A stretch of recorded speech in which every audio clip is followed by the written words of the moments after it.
That does sound like something to do. How do you know I wasn't enjoying them?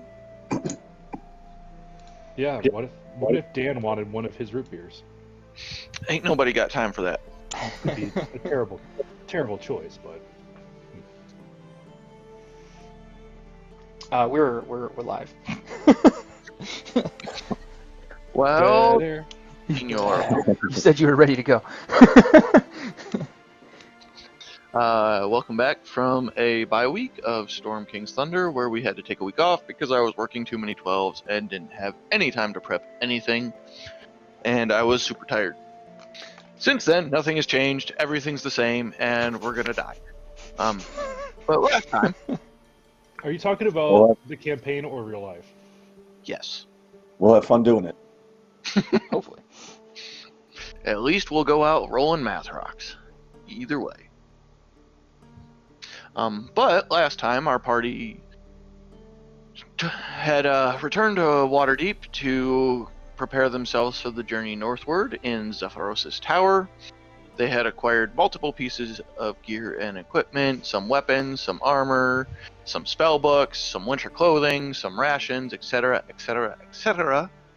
After swindling a couple vendors, dealing with a half-orc that had a mace attached to his arm, and an overly friendly general store individual, the party had acquired everything they needed, returned to Zephyros' tower, and had some minor discussions with him. They had been clued into the ordning by Zephyros, saying that, the ordning needs fixed, whatever that means.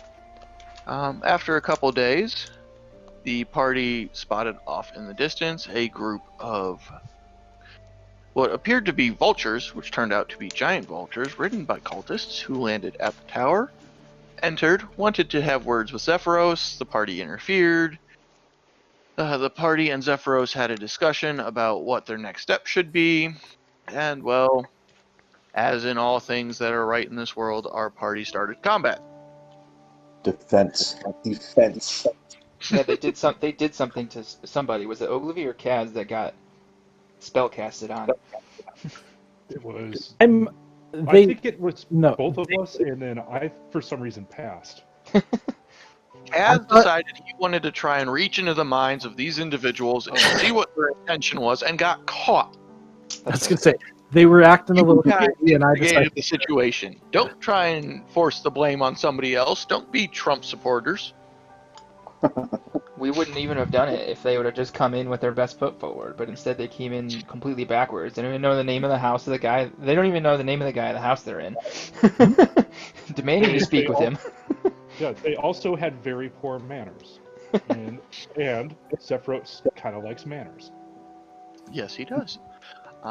Through some crafty spell casting and some influences via Zephyros, the majority of the cultists have been subdued, but there is some type of creature that is actively moving around the party, popping in and out of the party's field of view, and effectively fucking them up. So we will start where we left off, at the top. Are we still in combat? I thought that thing like kind of ran away, or ran away No, it adjacent. Okay. It just went re-invisible, I thought. Okay. It had just been It was like last assaulted in this and direction, I think. oh, okay, I remember now. you could actually see it because it's on the token layer right now. It's right there. I was pretty dang close then. Yeah. But it would have been pointed out to the party due to attacks at the end of the round, which I think, I forget where we left off. So we'll just start at the top. And that would be with Kaz. Okay, and that is the only active creature that I'm aware of. Yes. Yes. The other ones have either been put to sleep by you or mass suggested. Okay. Then I am going to frostbite Mr. Invisible. All right. So con save. That is a 12. So that's a fail. So that's 3 cold damage Ooh. and disadvantage on a weapon attack. Ooh. What spell is that? Frostbite? Yes. Okay, that puts us next into this individual, who is going to once again vanish out of the party sight. And it is going to move right there. And regrettably, there are no attacks of opportunity because of where he moved to. Kaz, though, you are actually, we're gonna go after Danvers. Let me just double check some shit here. All right. First attack is going to be a failure. Regardless. Okay. And that one is a 14 hit, which won't hit Danvers. Nope. Which pulls us into... But, I would like to use my reaction, since it missed, to do that thing with the shield. What was that again? Equip monk.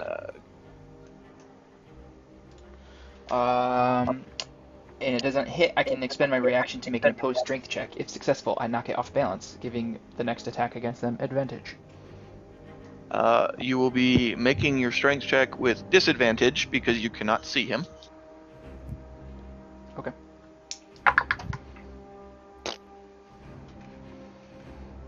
Alright. What'd you get? Okay.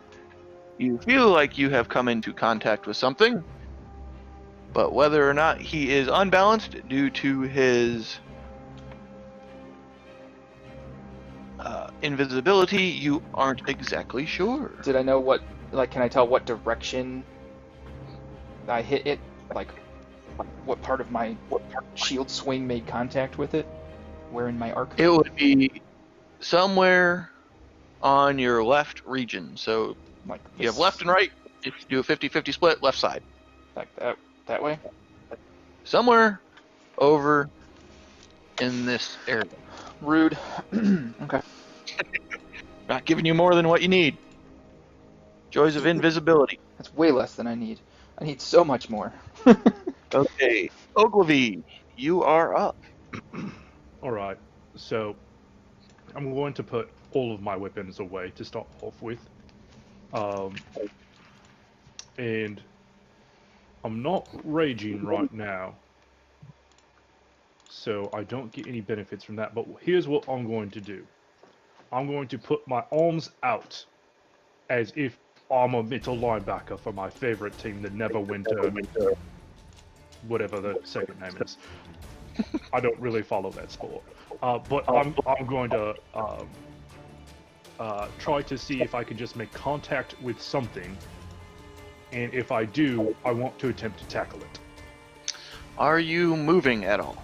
I'm going to, yes. I'm just letting you know what I'm doing before I do it. Okay. So, I'm going to go 5, 10, 15, 20, 25, 30. Anything happen yet? So you would have come into contact with something right there. And it's currently where I'm at, or is it this square right here? Like the one It is north of me? currently where you are at. Alright. I am going to make a athletics check to try to grapple with that. Okay, make your athletics check. Okay.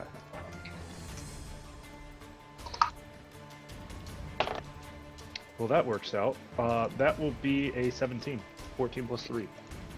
You go to grab, and you feel like you're trying to grab a fart in the wind. You gain purchase on nothing. Alright, well that's my action. So, what can I do as a bonus action then? As a bonus action. I want to know if this is magical. So because we already know what colors I changed in this room Oh, never mind. That's an action. That's an action. Never mind. I'm done. Okay. Then that rolls us into So many actions. splits, which I think I got one of them who is asleep and half dead. He can't do anything. Danvers is up. Okay. Um,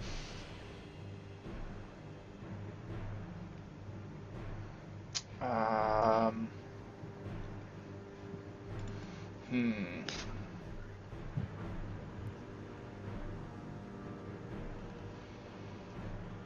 Okay. I'd like to use my action to use my divine sense. So I can Okay. detect good and evil until the end of my next turn. I can sense anything affected by the Hallow spell or know the location of any celestial, fiend, or undead within 60 feet that's not behind total cover. All right. Just to see if it registers. You ping that off, and you get fed back nothing. Of course. There's nothing celestial, fiend, undead, evil in this area. Okie dokie. Okie dokie. Well, let me double check on these idiots. Let's make sure they're not. Says any non-good. So technically, you would ping off of all these cultists as being evil. Okay. What else you got? Nothing. That's it for me. All right. Then that rolls us into Zephyros, who is holding concentration on that. Doesn't have a fucking clue what's going on because he's a useless sack of shit right now. So that rolls us through to Bearfane. Where do we even start? What I've noticed, Ogilvy having some sort of attempt at grasping something. With where you're at, yeah, easily enough, we'll say so.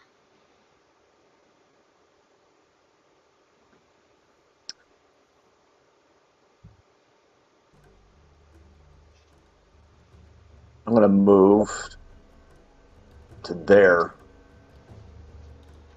and just without hitting Ogilvy, just swing my hammer out in a wide arc. Okay. So I put you back there because you can occupy that turn. All right, swing. Roll to attack.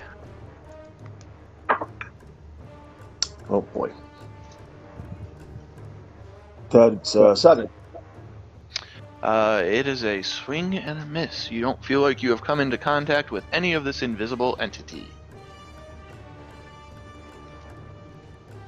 I'm done. I got nothing for this. All right. So, actually, let me see something here.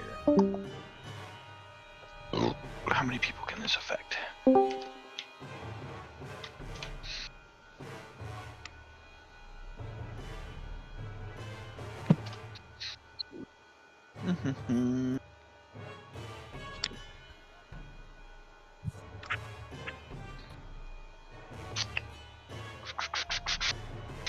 That doesn't help anybody.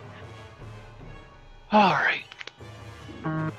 Just as a reminder, you guys can make a perception check to try to identify where this thing is at.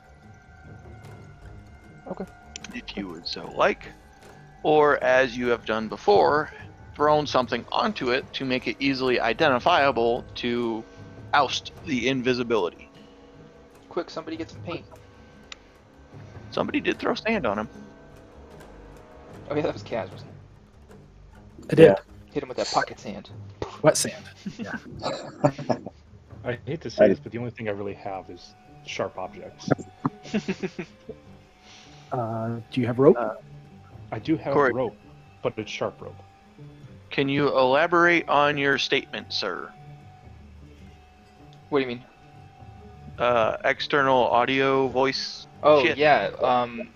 When I noticed, like when I was talking and when my dad was talking, I was getting an echo, and I looked to see who else's mic was active at that time, and yours was the only one. Only broadcast video. Bum, bum, bum, bum. I don't know where that would be coming from.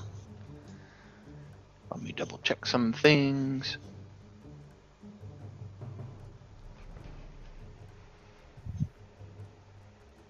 I don't know. I can't help you. Okay. But that did finish off where we were at there with Bearfane. So we're back at the top with Kaz. Okay.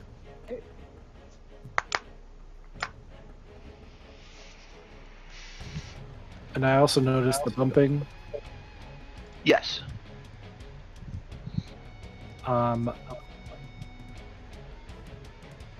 I would like to try to reach out in that direction, and try to make contact with something and cast light. Which, if I cast light on a hostile creature, that it's a dex save to avoid it. But I don't know if it's going to be at advantage because I can't see him. It makes sense to me, but that's you. Yeah, so it's a dex save. Correct. That's a 21 on his part. Yeah, he did real good. Man, I wish I remembered. But you do come in contact with something there, so you are aware something is there. Okay. That you were just not able to purchase enough to cast light on him. Right. So you see the flicker of energy of light generate and dissipate.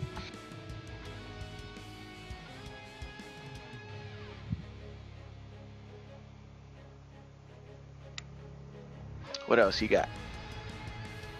Nothing good I can do on a bonus, so I am going to just try not to die. Okay. And we are back to our indivisible buddy, who is going to move. Go. 5, 10.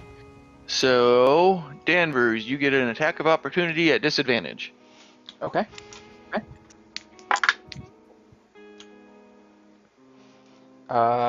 Does a what's my bonus again? It's +6.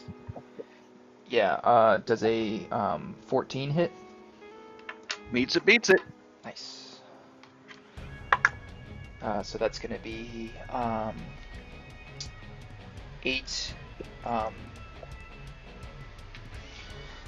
8 bludgeoning damage, and I want to. Oh man, I don't know how that would work.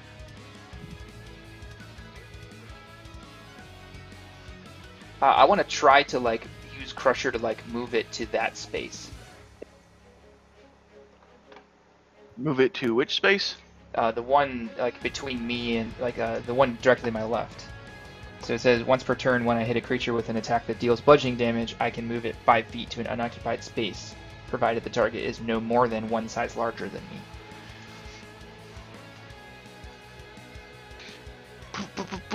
So, I just don't know how that would work because I don't know where it was or where it moved to or was trying to. yeah. So it would have gone. Oh. Yeah, we'll let you move it back there to that spot when you made contact. That works for me. So I also have a question, and I was going to bring this up on my turn, but I didn't know I was going to get an attack of opportunity. So I don't remember. I have marked off 2 spell slots, and I'm pretty sure one was a divine smite. Mm-hmm. I'm pretty sure the other one was me casting Searing Smite, and I missed on my next attack. And that's a concentration spell. So, like, basically it stays until my next one. I don't remember if I cast Searing Smite or not. I remember having the thought last time and saying, like, ooh, I'll do this, because if I hit it, it sets on fire. Mm-hmm. So I don't remember if you remembered or how you wanted to handle that. Because if you don't remember and I don't remember, then screw it. But I don't remember there being Steering Smite cast, but just for argument's sake, let's say it was, since you had 2 spell slots. all right, so that's an extra d6 of fire damage. So that's 4 fire damage, and it is on fire. It is ignited. Okay. So that would in turn make him divisible again. And layer to the token layer. And him becoming ignited is going to change what he's going to do, since he still has movement and he lost 5 feet from getting smacked again. He's going to use his action to attempt to put the fire out. So let's see how that goes. So it's a con saving throw. Okay. Does an 11 work? No. Okay. Oh, sorry. Actually, So- if the target or creature within 5 feet of it uses an action to put out the flames, the spell ends. Okay. So then he would use his action to put the flames out, thus rendering himself invisible again. Damn it. He ain't stupid, but not liking what happened. He's 10, so that's going to be 15, 20, 25, 30. He's going to go there. Ogilvy and Kaz are both going to get attacks of opportunity. Okay. Natural 1. I don't get these a lot. 21 to hit with a dagger. That'll hit. 4 piercing. Alright. Need to keep track of that better because you guys would technically have disadvantage on those, but I keep forgetting, so we're not going to go with it. Oh no, I rolled with it because he's invisible. I also rolled the same thing. It worked. The dice I've never is really broken. done invisibility before. It's not in my brain. So he has taken off. Ogilvy, you are up. Alright, here's the deal. I remember from this, like, magical broadcast that if you spit, like, drink some water and then spit it out a little bit, it still will attach to things. So I'm gonna go into my water skin and I'm gonna chug a bit of a mouthful to it, and I'm gonna think of the funniest thing I can and just spit take right, like, going north towards the door. And I'm just gonna see if we can get some water droplets to stick on something. So I need I on this can roll a page. strength check as to how far I can spit aerosolized water. We're just gonna go with the standard 15-foot cone. Okay. Wow. So just Like because. I said, I'm a really strong spitter. Well, you figure a sneeze can launch shit 30 feet. Yeah. And this is Mythbusters just slightly, for the win. yeah, just slightly heavier droplets. You do not get your spittle to land on anything. Well, I'm out of ideas. So Anything? then I'm just gonna stand up and say, all right, look, guy, we can go and just fight all day until we eventually find you and beat you to a pulp. But do you honestly think that you're going to be able to stop the 4 of us, get us unconscious, and then still talk to this giant guy when we're part of his war? What if we just decided to be super chill?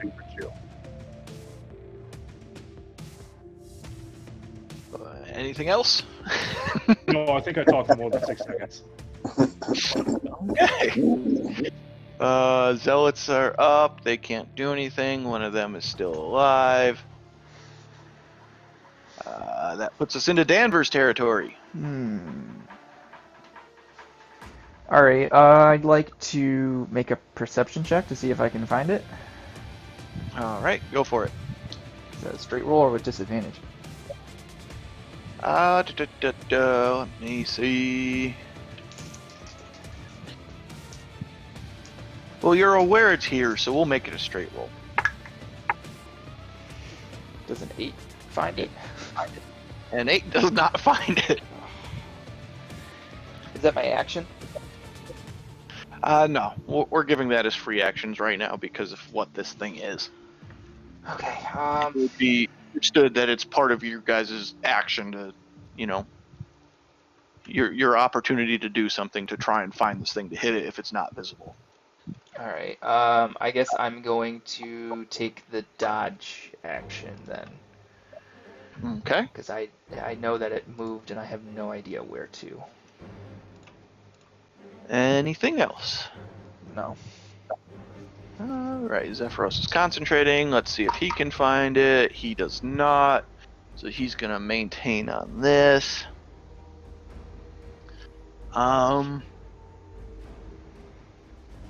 But he is going to mention that maybe if you guys finish cleaning up the mess you've already made, it'll stop doing whatever it's been ordered to do. And then it rolls into Bearfane.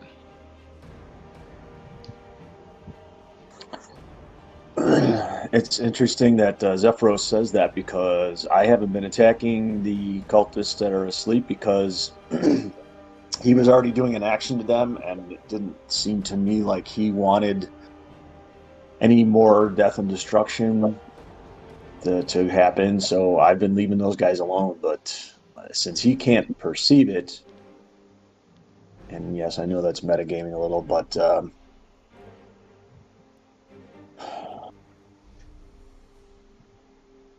well, let me make a perception check first, and then I'll do something. All right, roll your perception check. I think that's going to be pretty good because it's already an 18. Okay, you are aware Yeah, that there's something back here. Mm.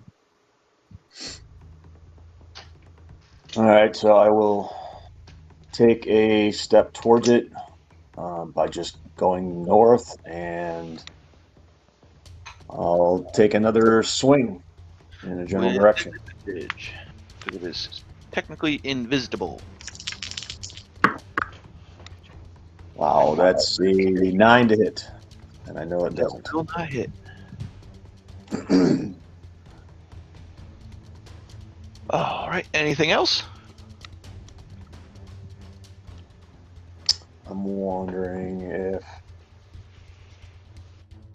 there's any kind of bonus action I want to take.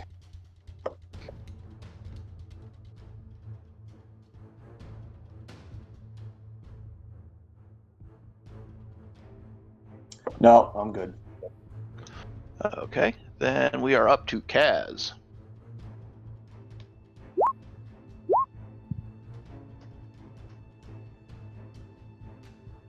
So I cannot see anything right now. Is that accurate? You can't see it because you haven't tried to perceive it, but you are aware that Bearfane has made an attack over here. Okay.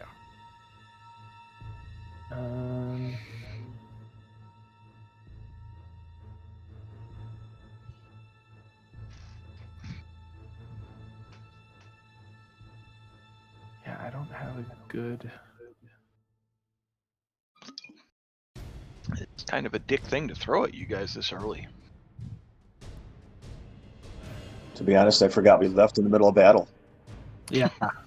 Same.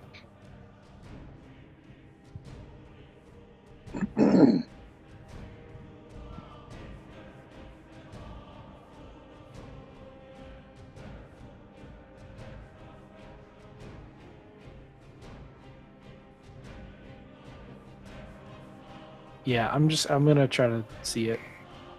All right, roll a perception check.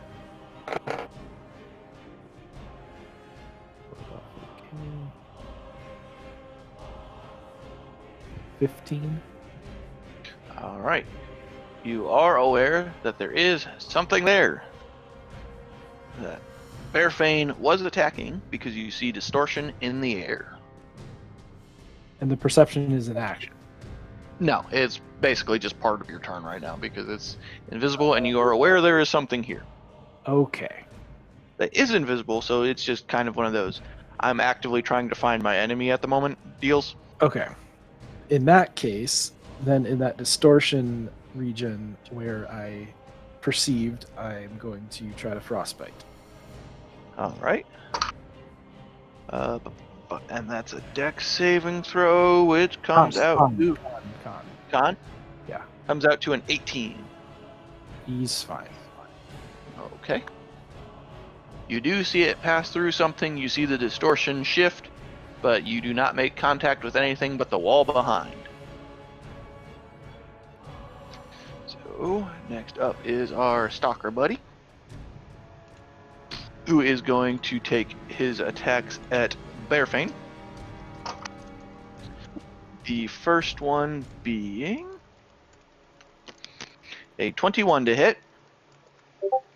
That hits. That will be a total of 10 bludgeoning damage as he slams into you. And his second one will be a 17, which won't hit. All right, so since he has a double attack, but I do have the heater shield. Do I get to use the heater shield on the second one? As a reaction, if you so choose, yes. If I'm not mistaken, that is a reaction, correct?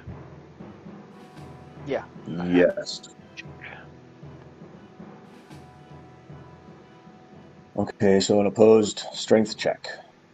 All right. Wow, 15. He rolled a natural 20. So I he tried. is not inhibited. And he will take his opportunity to shift himself. 15. Right there. Which I know tells you guys absolutely nothing. Ogilvy, you are up. All right. So here's the deal. I'm gonna listen to Zephyros, and he's saying, "Go where? Yeah." He thinks that the magic you did this. So I'm just gonna go look at Kaz. I don't think Kaz would summon something that would attack himself. I'm gonna go 5, 10, 15, 20. And I'm just gonna grab out my great sword and hover it right over his head. And I'm not gonna attack. Instead, what I'm just gonna shout here is, I really, really don't think I should be doing this, but I will if you attack my friends again. And I'm going to ready an attack. If he attacks, if there's an attack against any of my friends, I plunge the belly down. Okay.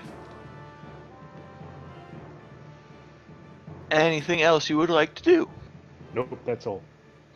Zealots aren't up. I'm just posturing right now. Okay, that leaves us with Danvers. All right. Am I unmuted? Yes. Okay, cool. Man, I don't even. I'd like to try to see it, I guess. All right. Nope, natural 1. I'll just continue the dodge action. I have like nothing that I can do. These invisible fights are a bitch. Mm-hmm. All right, Zephyros is up. He's going to try and perceive it, which he does. He points out that it is in this general area at the moment. Super helpful. Super helpful. And Bearfane, you're up. All right. Do we notice where Zephyros has perceived the thing to be at? You know that he has pointed, because of his perspective, somewhere along that line. All right. Well, since it is in line with what my next move is going to be anyway, which would be to attack one of the sleeping guys. I'm going to go 10, 15, 20. And make a melee attack at the zealot, the cultist that is right in front of me. Which you have advantage on, because he is asleep. Oh, that is a 24 to hit. That'll definitely hit. Yikes. Too bad I don't have any inspiration, because that was only a 1. And that gives me a 3 bludgeoning on that one. So he is no longer asleep. He is still under mass suggestion. And he is... And I'm going to use War Priest to attack him again. Okay, go for it. Is it still with advantage because he's under a spell? It is not sleep, but he would have been prone from the sleep spell, so yeah, we'll give you advantage. Okay. That's 18 to hit. That'll hit. Another fucking 1 for 3 more bludgeoning. All right. It's 3. Going to jail. He is looking really rough, but he is no longer under suggestion because he has been demolished. Is there anything else you would like to do? All right, Kaz is up.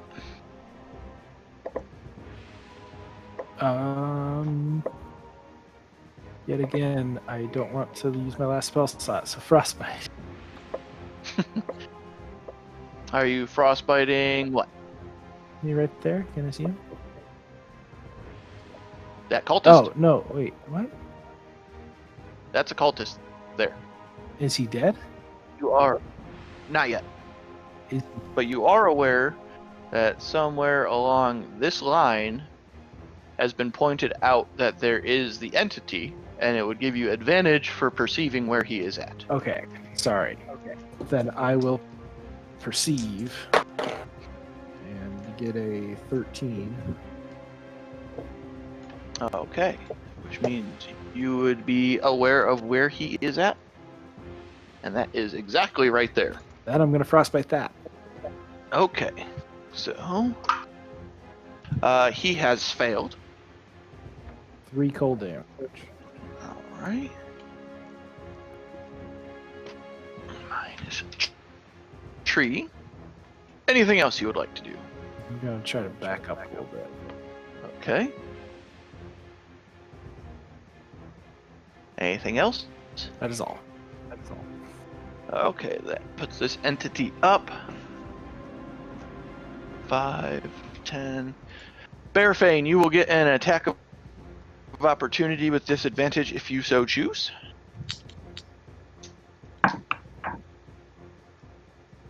Gosh.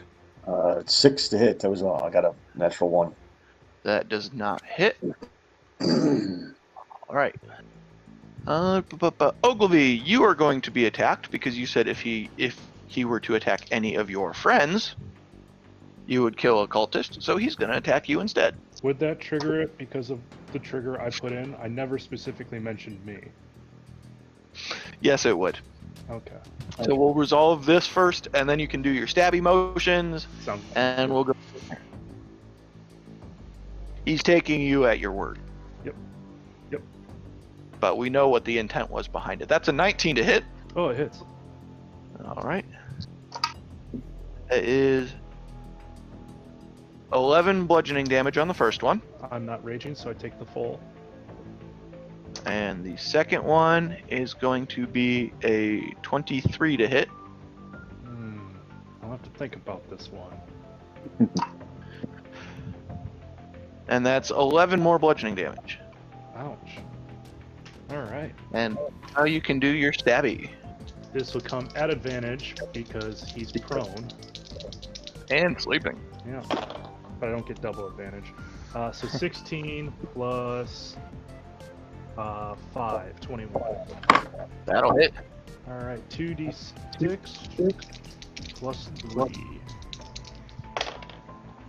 So that is 13 slashing damage. Alright, that means that this individual has proceeded to expire. And he used 15 of his movement. So with that, 5, 10, 15, so that's 30, 35, 40, 45, 50. Ogilvy, if you so choose, you will get an attack of opportunity. Lower one that I got was another natural one. A natural 1 for a total of what? 6. That will not hit. Well, yeah, it's a natural one. They always miss. Alright, so that takes care of that. Next up, Stalker's gone. Ogilvy, you are back up. Alright. If that's the case,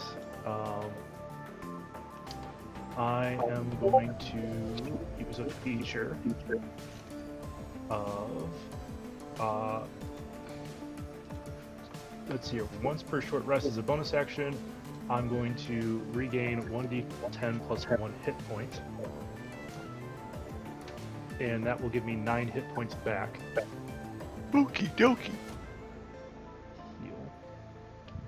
And then I'm going to go 5, 10, 15, 20, 25, and just scream, I'll do it again.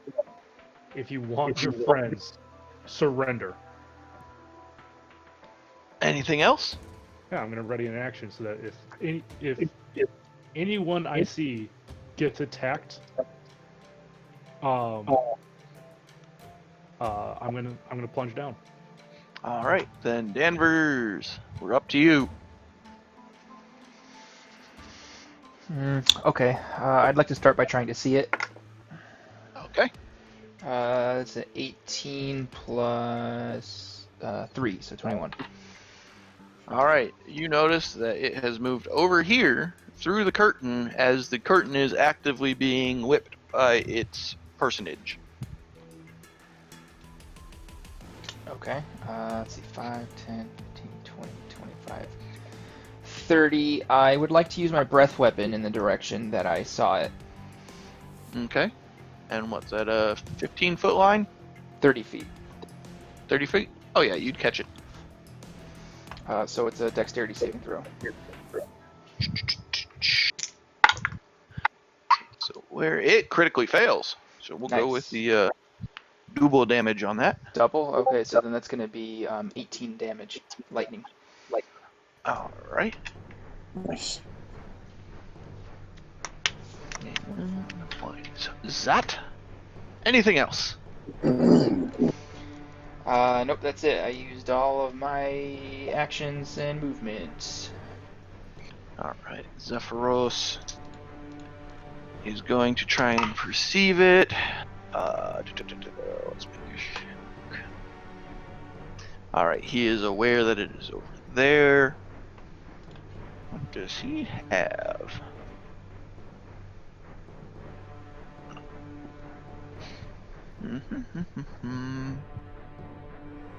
Nope.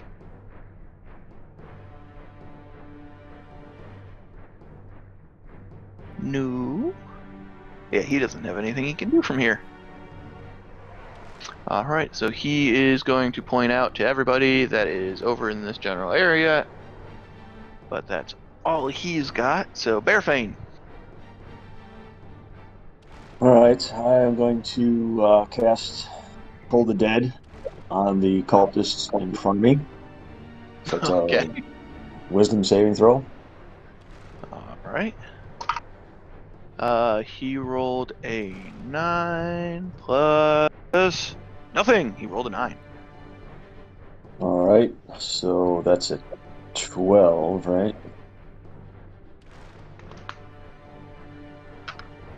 That's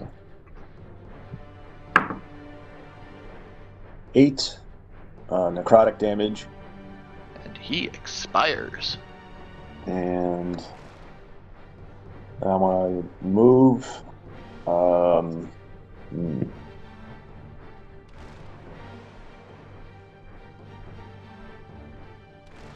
Where do I want to go?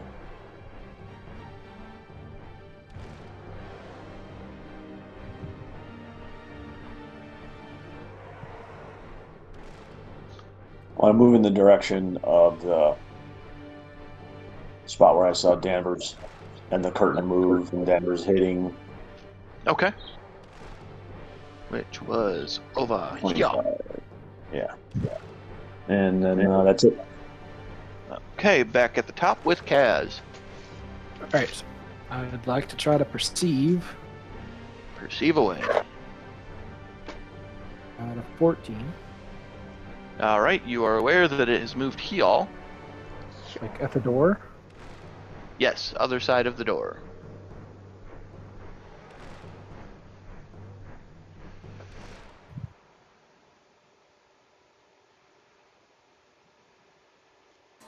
That's disappointing.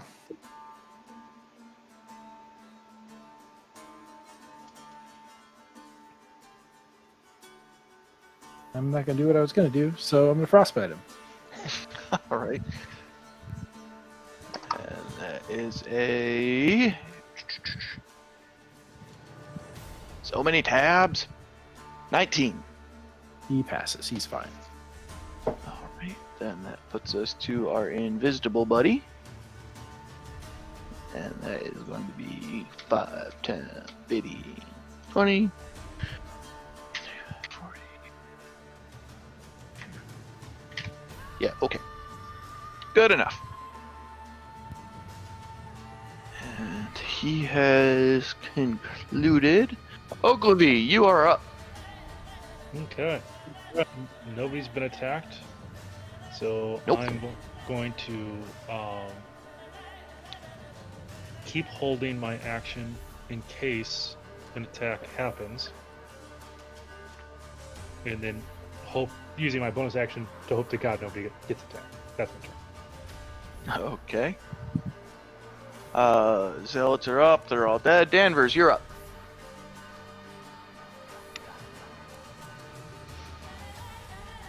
I just realized I'm standing on top of somebody who's. Oh no, he's dead now. Thought he's asleep. Yeah, because I could just see the icons underneath me. Yeah. Yeah.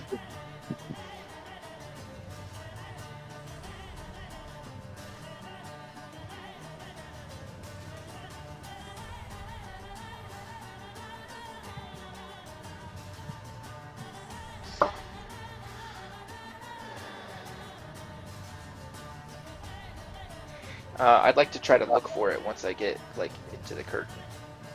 All right, make a perception check. Natural 1, so that's a. You see nothing. All right.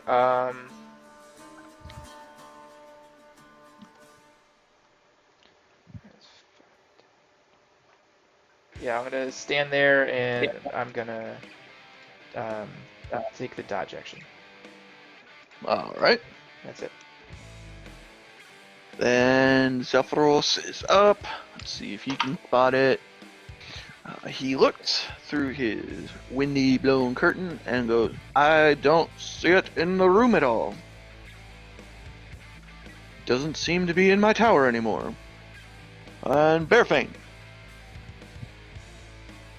All right.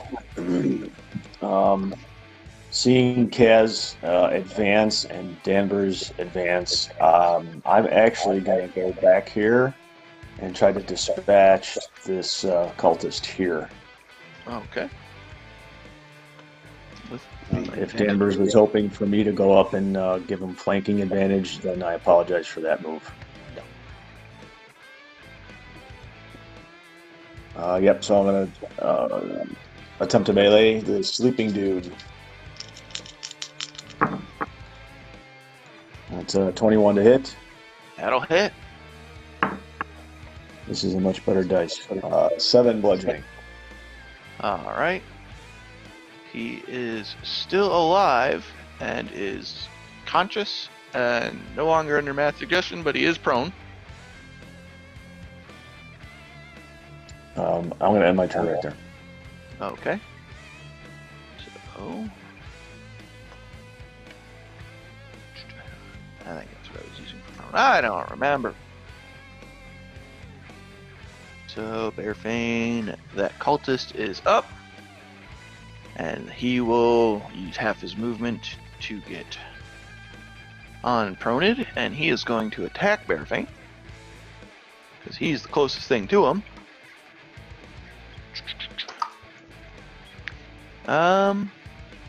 Yeah, I don't think an 8's gonna hit, so he just swings and he misses. All right. I'd like to do the contested strength check because of the heater shield. Okay. I only have an 11. He got a 17. So he will not get staggered, essentially. Right. Cultist Kaz, you are up at the top.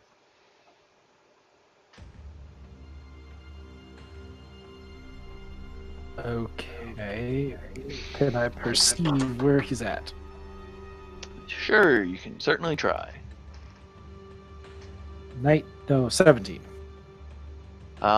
In your perusings, you do not see him anywhere in the vicinity, even outside that you can see, but you can see these vultures out the door.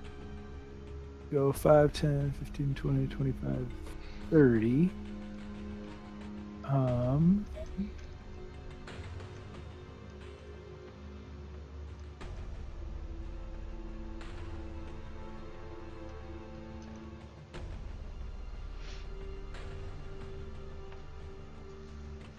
There's no need to attack vultures. Yeah,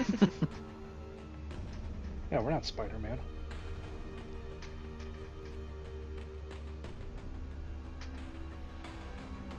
Anything else you would like to do? I'm just gonna hold a frostbite if some enemy shows up. Okay. The Stalker's gonna go 10, 15, 20. Okay. Yeah, he is.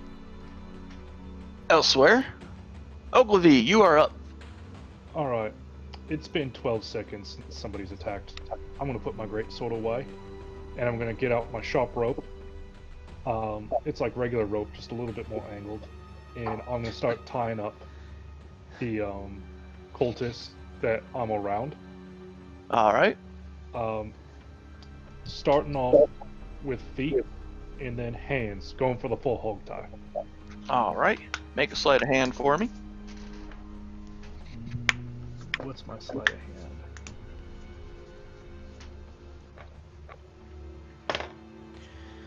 How does a 16 sound? 15 plus 1. Pretty good.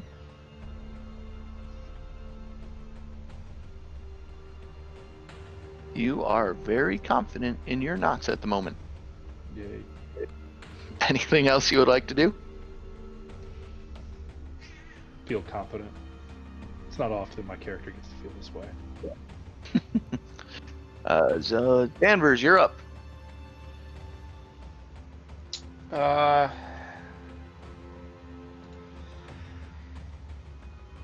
After what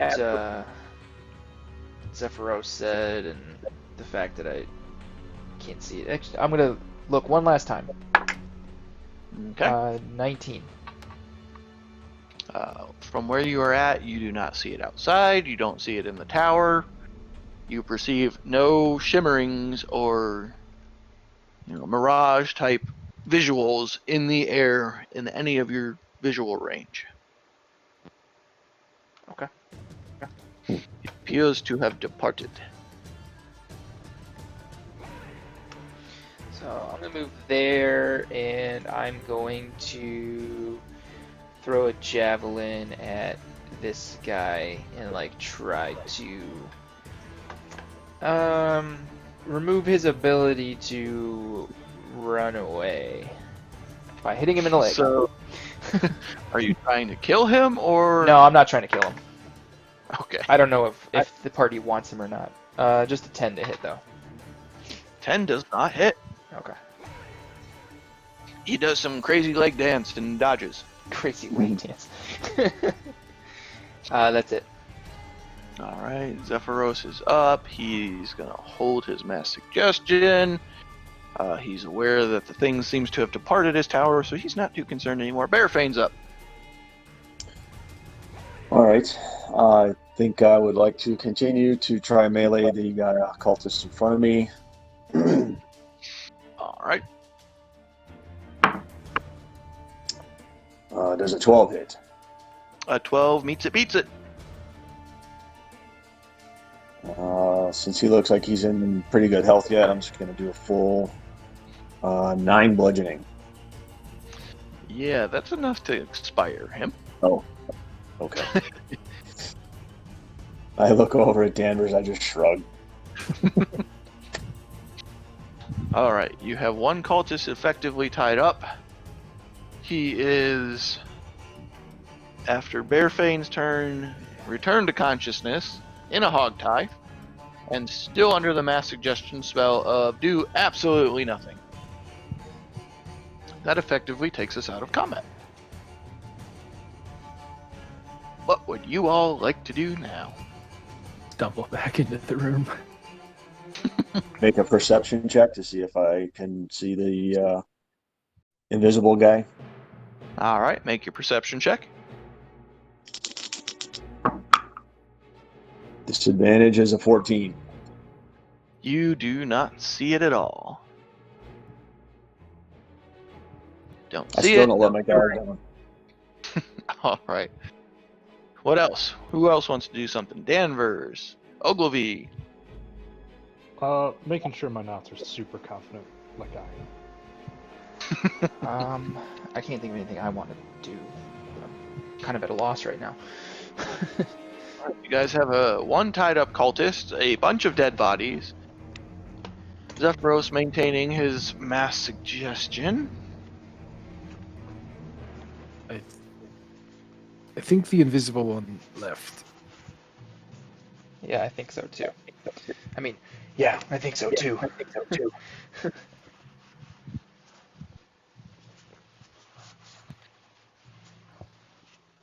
This cultist is just sitting here, happy as can be, tied up in a knot because he was ordered to do absolutely nothing.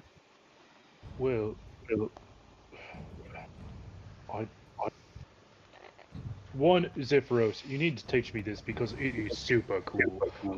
Two, can you make him say words again? He looks a little bit drooly right now. Certainly, without a problem. Then he drops his spell and lets it pass over this guy, and this guy instantly becomes hostile. He's cussing up a storm, calling you a useless half-breed and to let him go, and you will rue the day that you have messed with his master. And you can think of it, every single race, creed, color, motto, he is insulting you all right now. I'm just gonna open a hand smack him. Not trying to do any damage, just trying to shock him a little bit.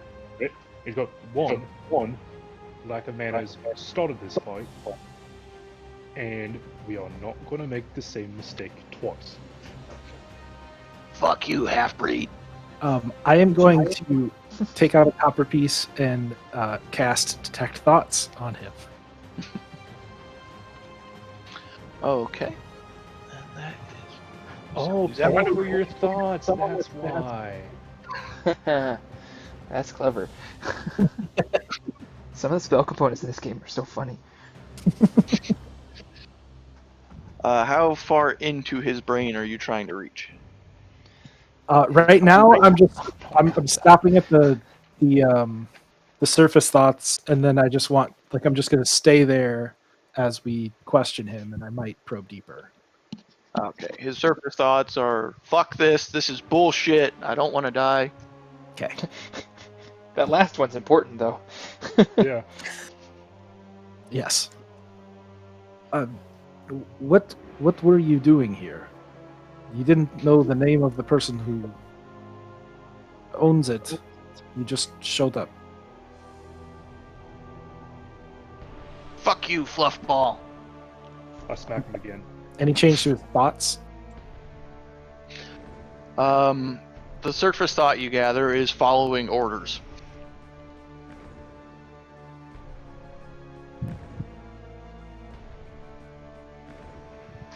Look, maybe it would be better to tell you that we're not instantly opposed to whatever you're trying to talk to Zephyros about. We literally don't know anything because you just kind of rolled up on us and say, hey, we're supposed to be here, you're not, get fucked. But we are supposed to be here, so we will be unfucked? Danvers, is that right? Yeah. Danvers says it's right.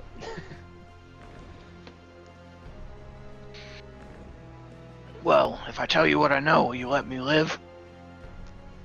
I mean, I could have killed you when I had the chance.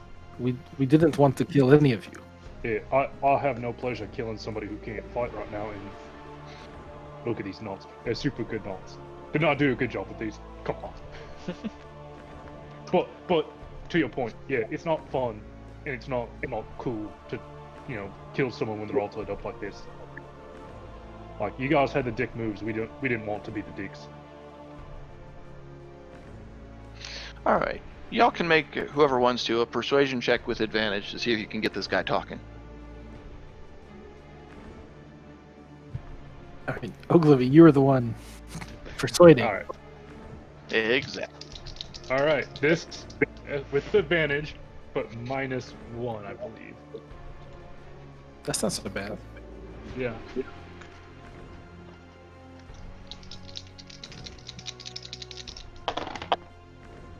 That's a 13. 14 -1 for the advantage. All right, let's see. Okay. He looks at you and goes, all right, half-breed, I'll tell you what I know. I was told by the boss to follow Amarath and Navan, to find giants, to help us return the world back to the way it was for Janssen B. I'd like to probe into his mind now. Probe away! It's a wisdom save. You fucked that up. Good. So,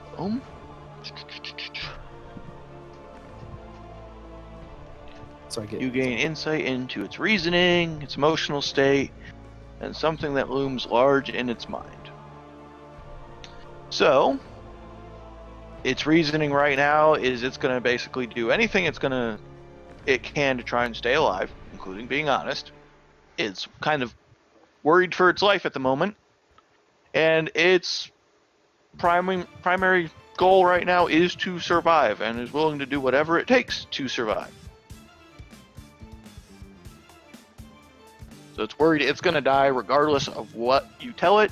The thoughts on its mind are exactly what it's telling you. Okay. So it is that no filter right now is I'm going to say anything and everything I can. Whatever pops into my head that is going to hopefully get me out of here. I think he's being truthful.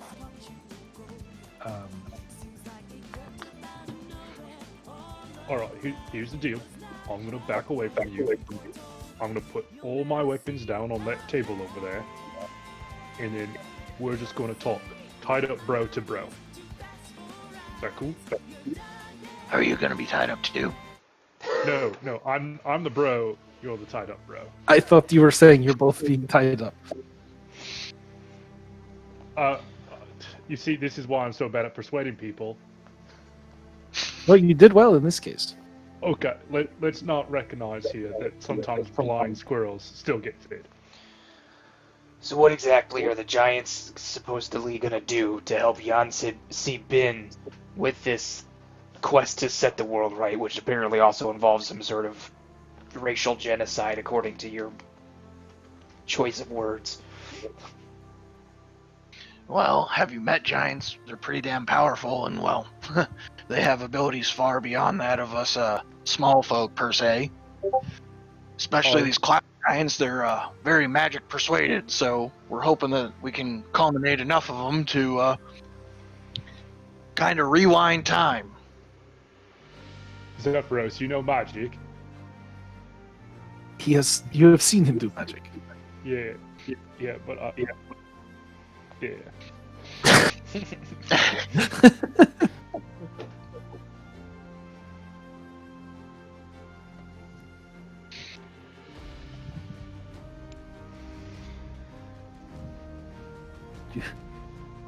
Zephyros, do you have any idea what this guy's talking about? Well, sounds like when he's talking about the primordial state, that they want to return the world to the time before humanoids have taken control, almost a elemental phase of the world. Is that good? You tied up rope. Is that good? Yes, Zephyros, is that good? depends on your perspective. What about my perspective? Is it good for me, specifically me? Lots of things to fight. If your perspective is to stay alive and not get wiped off the face of the planet, is it a good thing? Danvers, I was gonna get to you, but wait your turn. Alright, Danvers. We moved you up the pecking order. I don't think I like this. Same question. To who? The cultist or Zephyros? Open to the room. Zephyros looks you all over and goes, well, for small folk, probably not. You don't seem, at least at the moment, able to hold your own against anything non-corporeal.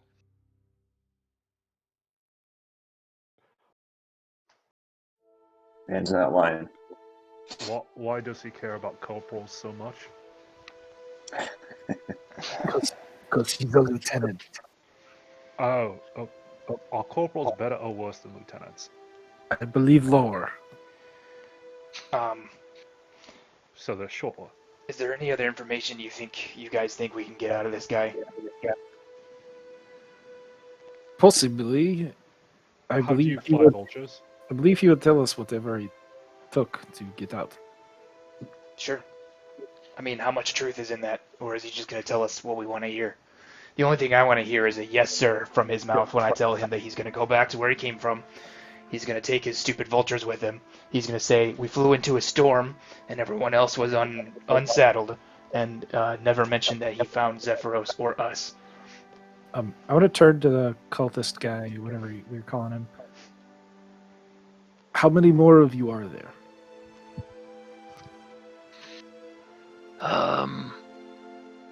None? You killed them all. This was all of the people in your group. Well, yeah, the group that came here. Right, Yeah, but no, is, no, there, he's asking about the bigger group. is there a Asking about larger the rest of the Howling Hatred. It can't just be you and Yasi Bin left. I honestly can't tell you. I'm part of one of the outlier kind of recon groups. We kind of operate on our own, and well, I got dragged into this when I got, So you know Yeah. there are more, but you don't know how many. Yeah, I'm just a outlier scouting recon asset the- acquisition group. And your leader. You know him? Personally, no. You have met him. No, my leader is dead over there on the floor. Oh, yeah, sorry about that. How is it that you came to try to contact Zephyros? Is this the first time you've tried this? This is the first floating giant castle we came across, so we didn't know whose it was or where they were from. We just know giants, clouds, castle, sky, recruit. That was our mission. That's what I was told to do. Come with, follow Emerith and Nivan while they try to recruit giants and protect them best we can. If your goal was to recruit the giants, why so quick to attack? Well, I'm guessing something happened that set one of those two off and led to them becoming hostile. They were a little hot-headed. Oh, you hot-headed? I'm tied up. Those are not mutually exclusive. Well What said. was the word again? I don't know.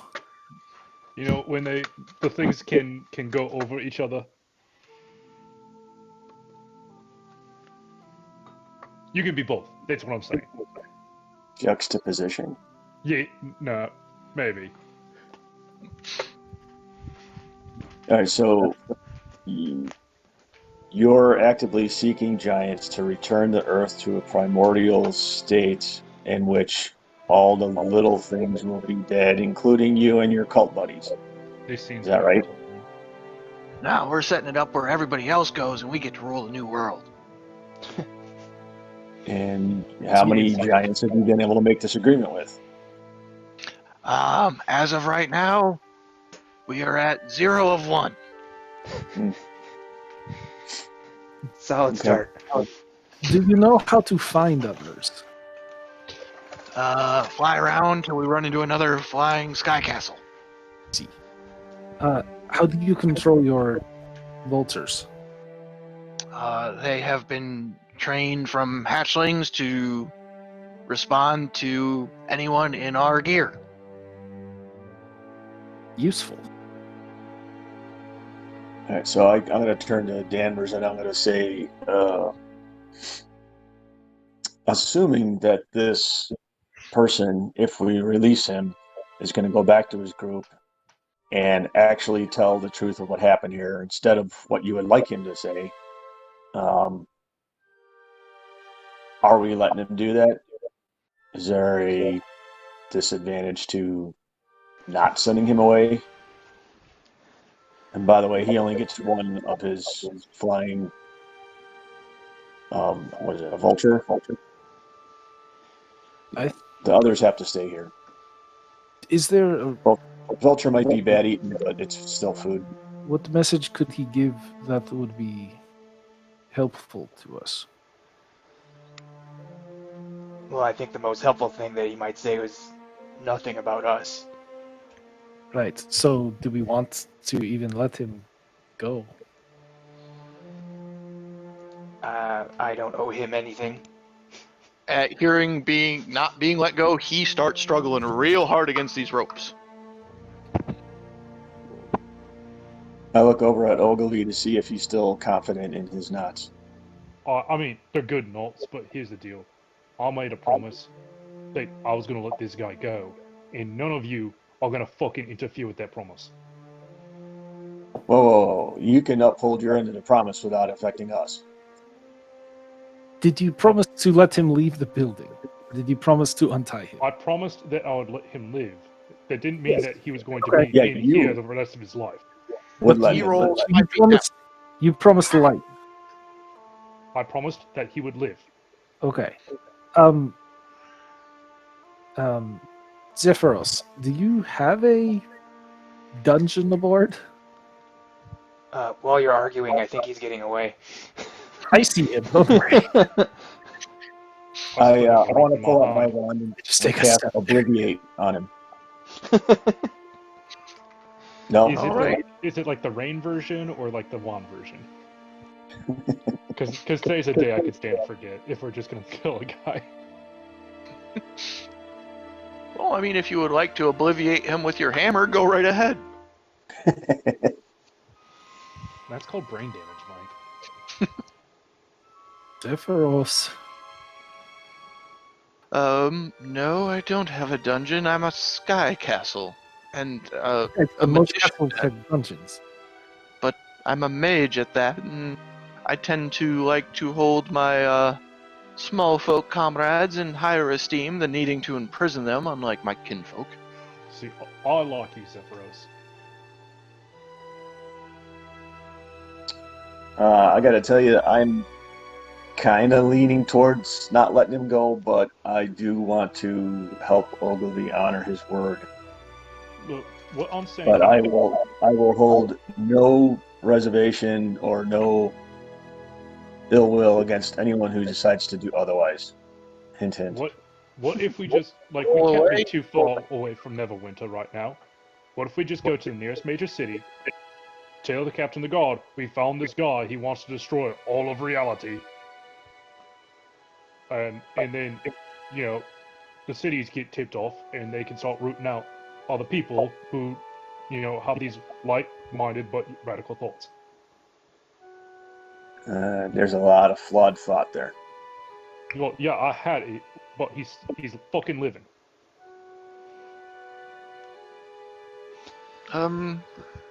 Regrettably, I'm not welcome in most small folk cities at the moment, and I've discovered a little bit of hostility towards me and my kin at the moment. Plus, there's the scaring the shit out of the townsfolk. How big is this brazier thing? We're not throwing him in the fucking fire. It's technically a floating glass crystal. Well, It's crystalline. It's crystalline. Okay, that doesn't help. Yeah. That has continual flame cast on it. I was hoping for a big metal bowl. To remind you, it is a crystal sphere with continual flame cast on it. So it's, give or take that 5-foot diameter.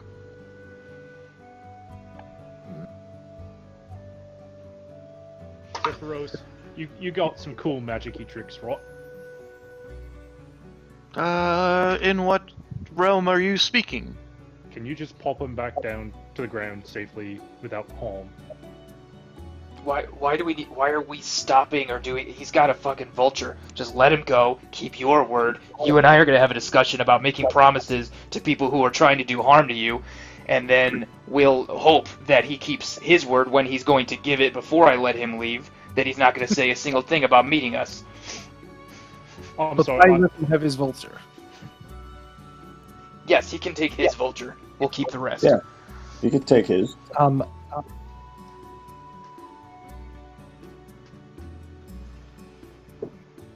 What are you gonna do with 9 vultures, Kaz? It's less about me having it than him being able to just go wherever he wants very quickly. Guys, shit, I can't play. He's just rolling around in a circle pretty much right now. Oh, there'll be a clean spot in the floor, apparently. I'm just gonna pick up the ropes so he's back up to standing and not let go of the rope. He's hogtied. Mm-hmm. How can he stand? He'd end up on his knees. The guy's 16 strength. He's hogtied. He's just off the ground now. He can kneel. Okay. He can kneel. Let's make a strength check to see if you can pick his happy ass up. 22. Yeah, he is, kind of like when you pick a toddler up that doesn't want to be picked up and they're squirming. That's essentially what he's doing right now while hogtied. I imagine Ogilvy holding a leash kid by its harness. Yep. Just that, wiggling and flailing like a, worm in the air of, I want to be let go. Alright, so what we're saying here is we're just gonna walk him off to his vulture, tell him to kick rocks, and then we're good. I don't like that. I mean, I don't like it either. I just want... Yeah, that's the point. And we're going to have a talk about how we're going to handle these things from now on. But I think we're going to have to let this one go. And I grab him by the nose, like this. And I say, you agree to what our Dragonborn friend is saying to you about what you will tell him right now, or I don't care what the half-orc says, you're dying. Agreed? Uh-huh. Okay, and I pinch a little harder just to make sure he's bleeding a little before he walks out of here. And then I let him go. All right, Ogilvy, untie him. Kick his happy ass out of here. I take my hand axe and I cut the rope so that he's able to start moving again. I'm Okay. gonna. As he drops to the ground, he starts hauling ass out the door. So it's just ba-da-da-da-da.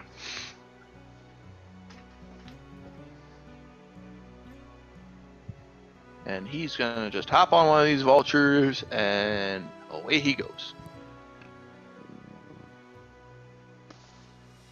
At that So if point, there's anything you guys would like to do to him before he leaves, let me know. I want to, but I don't have spell slots. I want to try to hit the vulture he's riding with Sacred Flame. Okay. Let me see. Giant vulture. Need to see what there. And it's a dex for that. Yes, it is. And what do I need to beat? 13. He fails.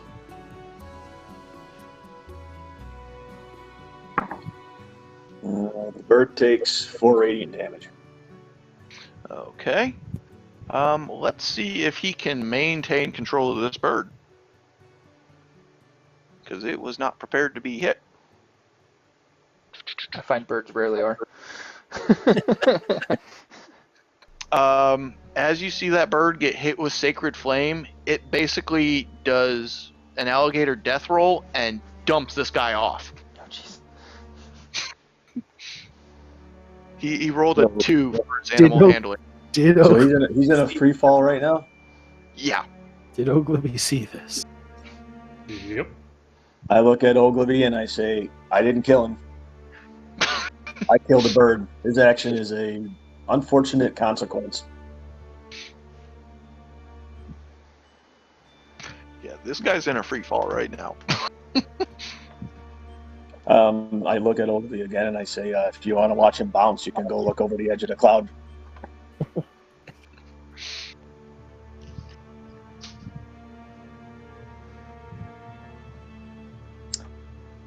No? Okay. Well, just know then that you let him live, and these are the actions, or these are the consequences for making promises to people when they're not you. This is a hell of a thing.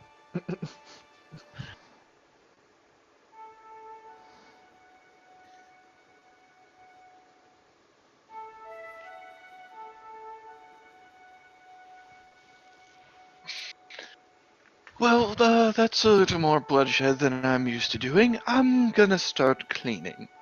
And he claps his hands, and the tower magically starts shuffling things around, and bodies are starting to get moved out. And Uh, it's like, would you before like the to bodies check any of these before I get rid of them?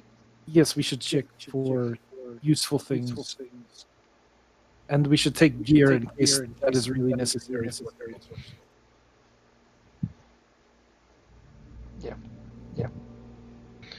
All right, which ones are you searching? General cultists, the 2 leaders. Start with the leaders. All right. So, on this one on the left that you saw that bag get opened up, you find a bag with a smiley face on it. Oh yeah. I One of forgot those. about that. Yep. On the other one, you find that pouch that he was offering to Zephyros as a gift for his assistance, which you guys remember is pixie dust. So you have one bag with a full accoutrement of pixie dust. A full serving of pixie dust. Other than that, on them, they don't really have anything of value other than their weapons, armor, equipment. So you have 10 pinches of pixie dust in a pouch and a smiling bag at the moment. Smiling bag. Yep. In case nobody knew, 1 pinch of pixie dust can be substituted for the material components of any enchantment spell of 3rd level or lower. It also has other magical effects as well. If it is sprinkled on a creature, you basically get to roll and see what it does.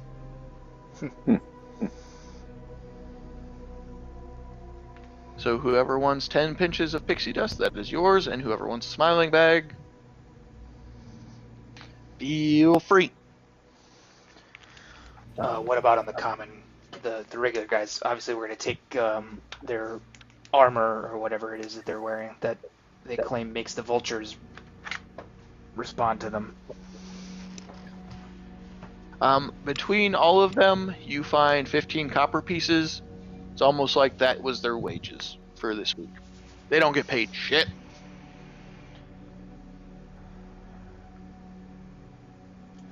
All right.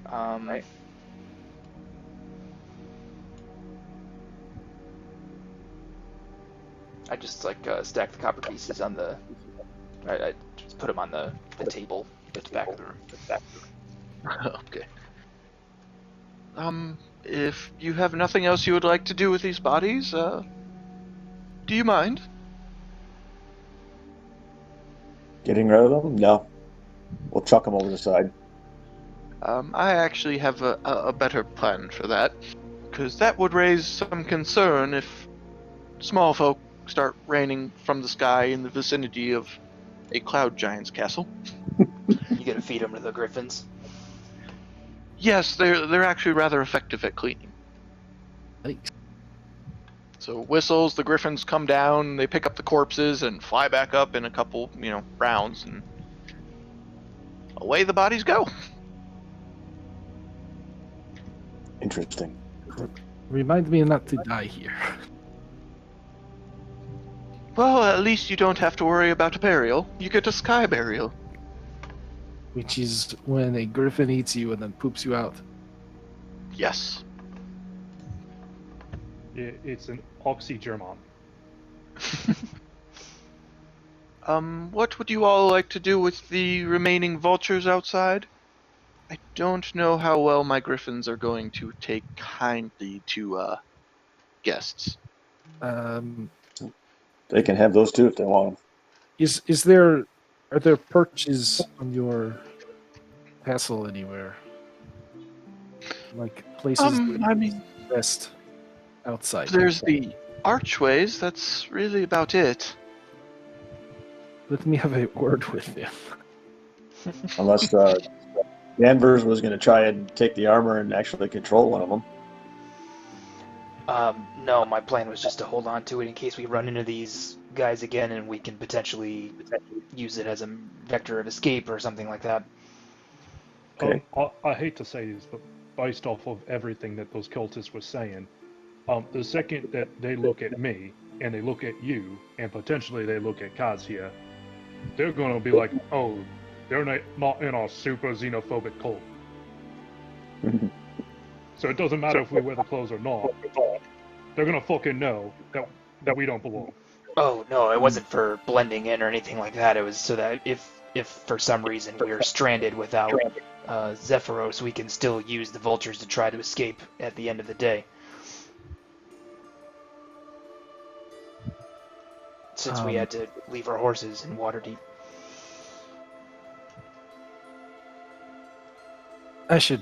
Yes, I'm going to go back. I'm going to put on one of their gear as much as I can because I know I'm probably a lot bigger. Yeah.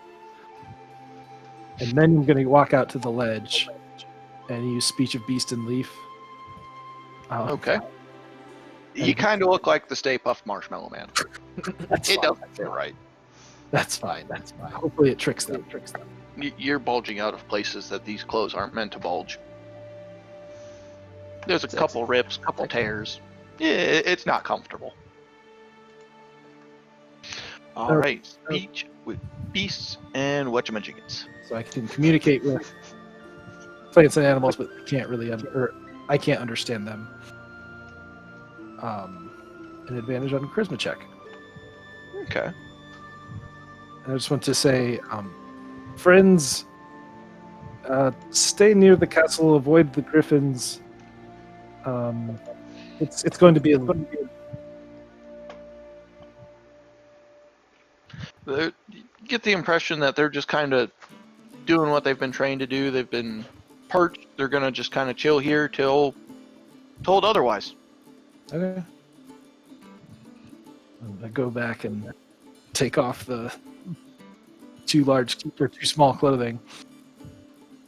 I think they will stick around. Well, we'll see how long they live.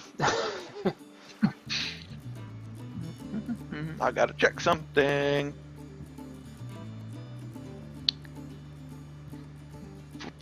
Who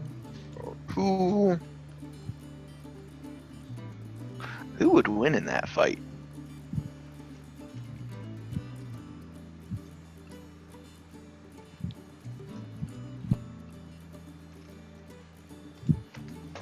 This could be interesting.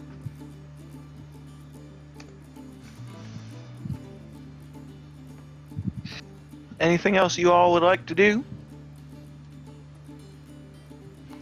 Take a long rest. Yes. All right, you are all welcome to take a long rest as you see fit. Zephyros returns to the upper portions of his tower. And that will conclude the day for you, so take a long rest.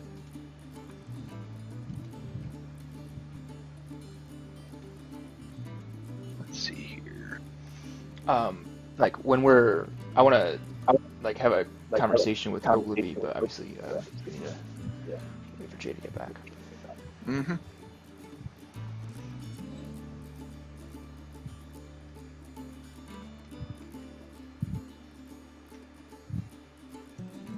If he turned back up. As you guys are taking your long rest and, night has fallen and you're still continuing to travel, you hear the screechings of murder. Oh no! I told them to avoid the griffins. The griffins don't care what you told the vultures. They're picking off easy food.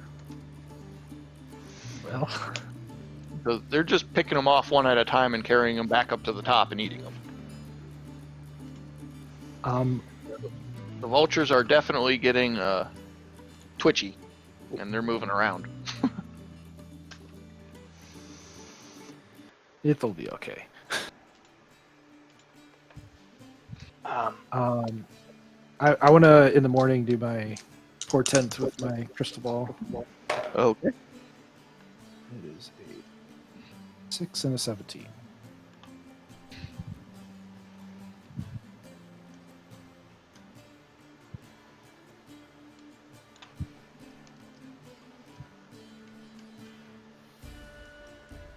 Danvers, welcome to his conversation now. Yeah. Ogilvy, look, I don't want to speak to you like you're a child because you're obviously not. What exactly were you hoping to gain by making a promise like that to that guy before? I mean, like so early in the conversation, I guess. One, what makes you think that I was looking to gain anything about this? This was a situation where all I had was to lose if I decided to be a shitty fucking person.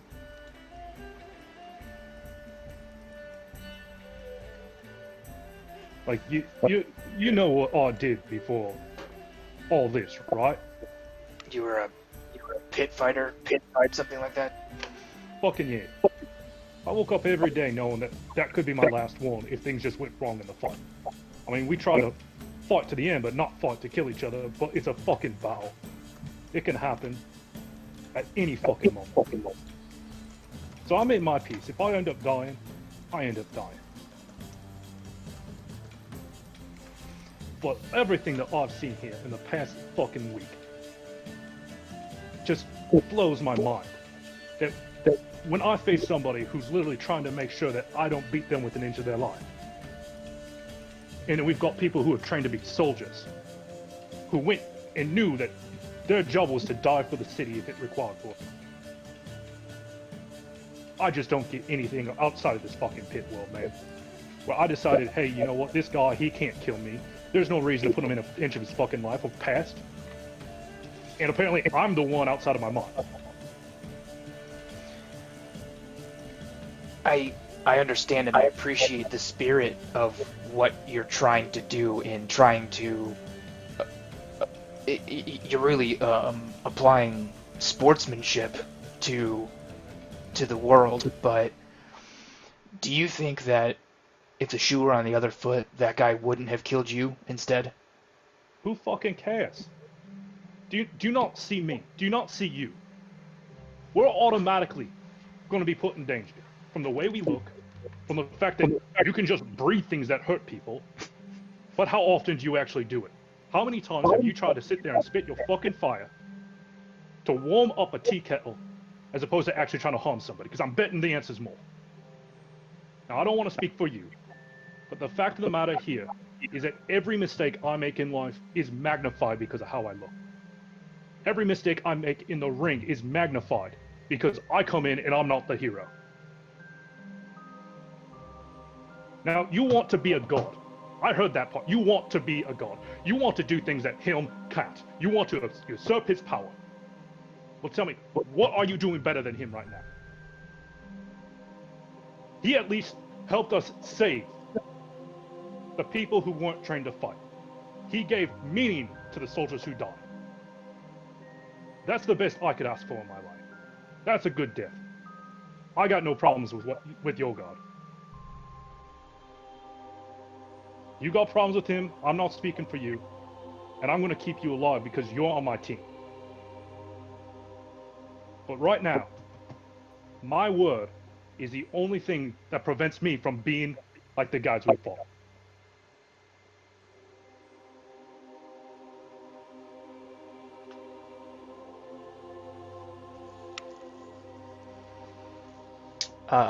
Danvers just kind of gives you a long look.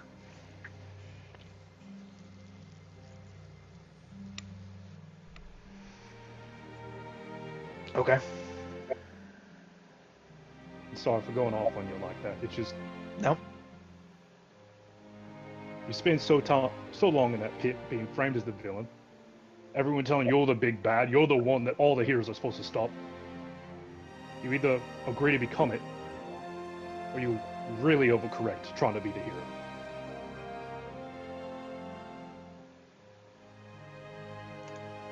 I guess the only thing I can say, the only thing I can ask is that next time as a group we discuss how we're going to interrogate somebody. Because by letting that guy live, if he survived whatever Bearfang did, there's a chance that that really blows back on us.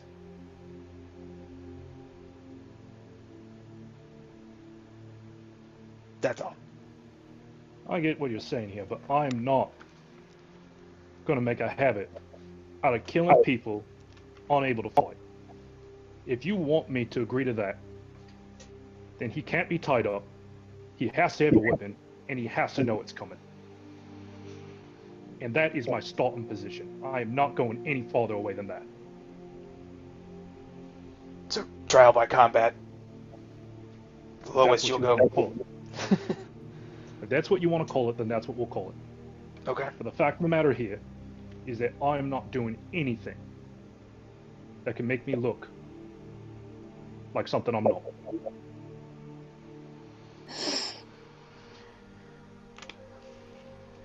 I don't personally have any problems with untying him and giving him his weapon back and letting you beat the crap out of him because I know you're capable. And if that's what gets you to the point where we can stand together and say with confidence that we promise to let you live or we promise you'll fight Ogilvy, then that's fine. That's a concession that we can make. All right then. I think that sounds like a better offer anyway. Well, a better threat. Either we kill you or you fight Ogilvy.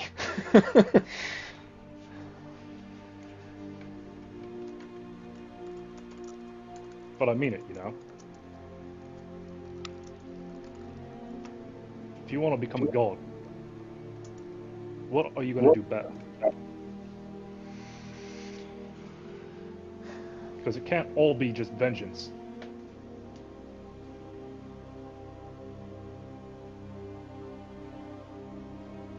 Got too many gods like that.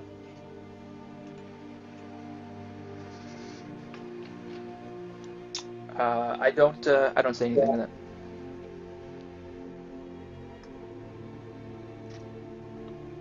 I just kind of stand there or sit there, whatever we're doing, in silence until someone else speaks or we go to bed. I also imagine that when Ogilvy started with the "Have you seen me?" and started pointing at himself, that's when he stood up, and he's intentionally trying to be physically imposing because his words suck.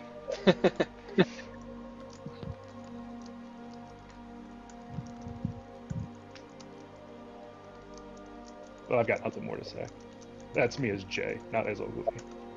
I find it hard to believe that either one of you has no more to say. Oh no, I just need new prompts. Bueller? Oh, long rest. I'll take that now.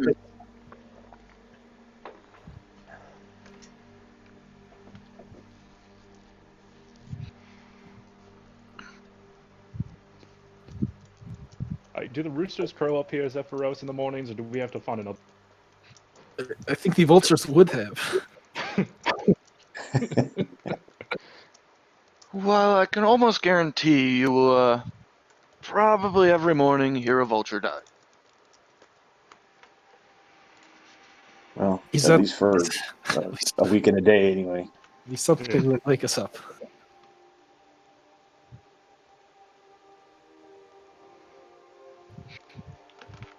So, if you all have nothing else to do, is there anything else you would like to do over the next few days of travel so we can expedite this a little bit? Ogilvy's doing a body weight workout every day. Okay. I'm gonna.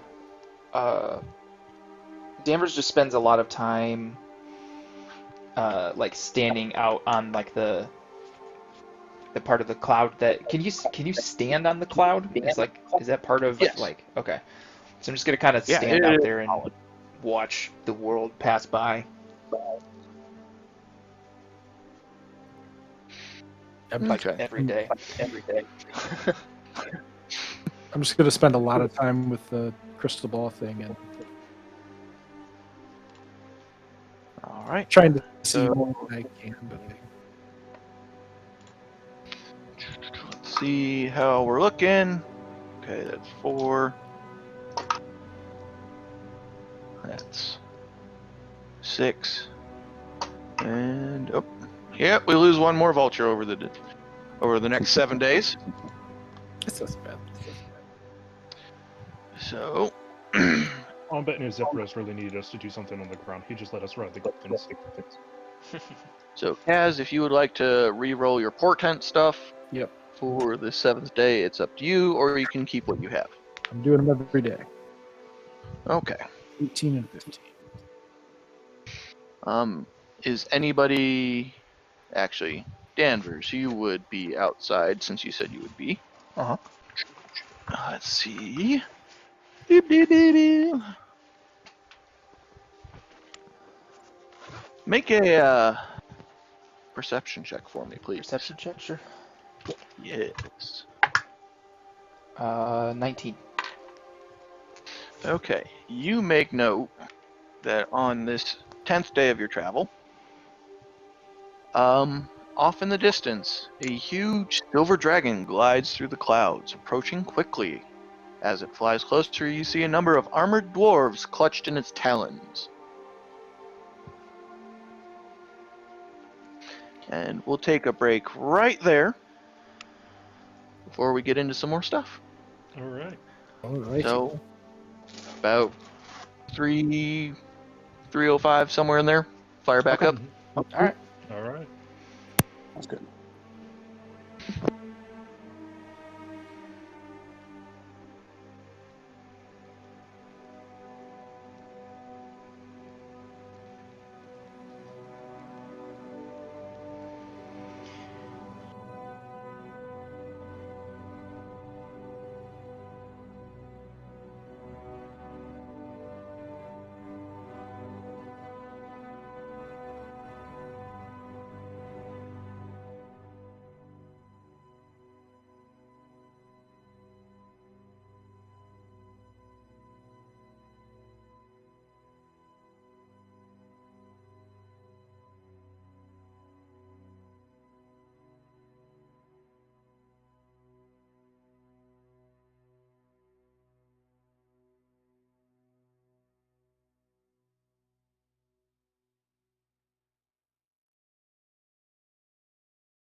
Mhm.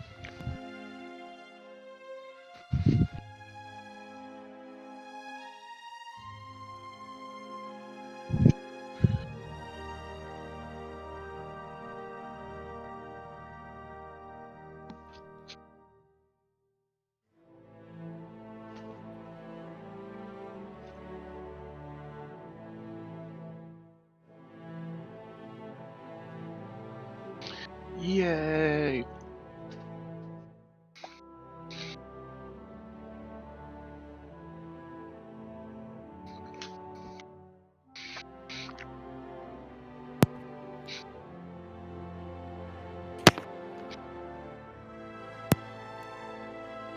Hmm.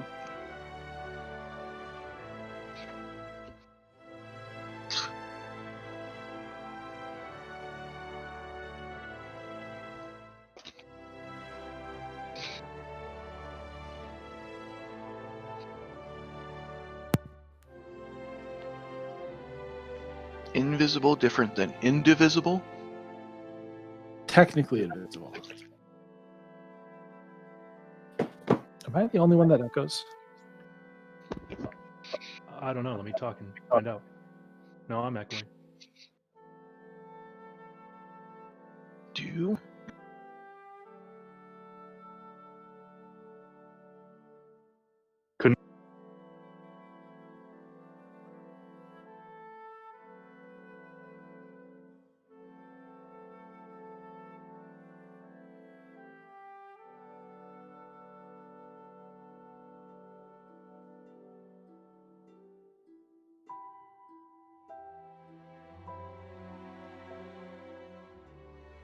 should that for me?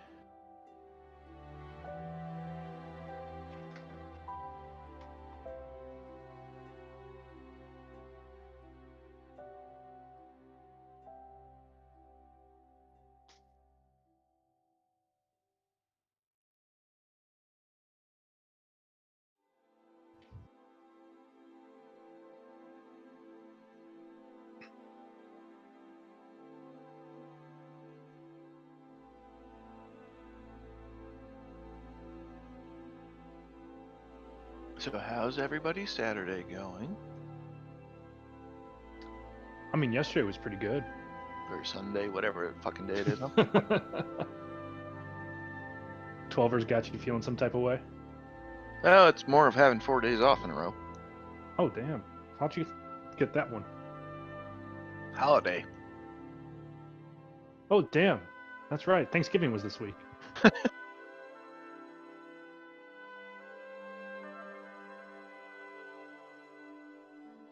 Where are Yep. the other two?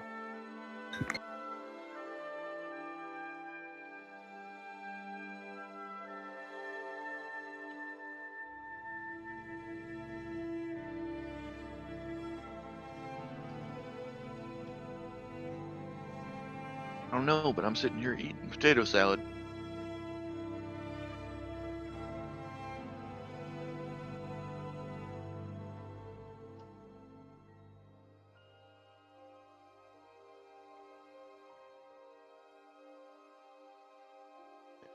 Alright, I tried to refresh in order to get Corey's video, but instead I got everyone's back and lost Mike's. Oh no! Let's try this again. Do you enjoy your Ogilvy shower thoughts? What can I say? Ogilvy is exactly as simple as those shower thoughts make them out to be. But for some reason can still potentially surprise people.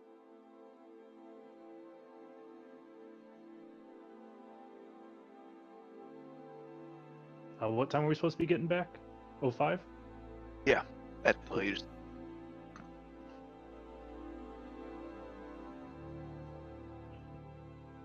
Mhm.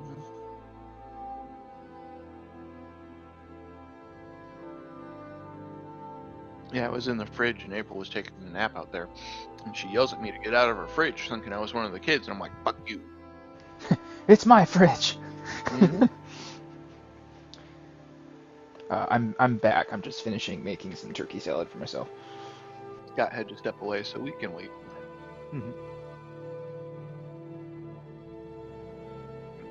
It seemed like it was an important phone call. That's great because we're in the last 6 minutes of this Arsenal game.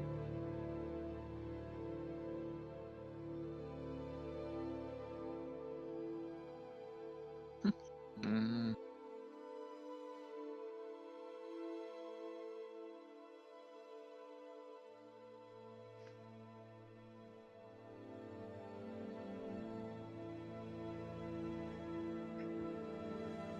Oh, So I ended up buying a new TV stand Mm. this week, and it's crazy how much more it makes it look like there's an adult who lives in my apartment. yeah. Everything good, Scott? Yeah, the like scans stuff that they did Mhm. came back clear. So like one concern they had was that it might be like a blood clot, or I guess maybe just my mom, that it might be in his lung, which obviously would be bad. Yes. So it's not that. Very good. Good.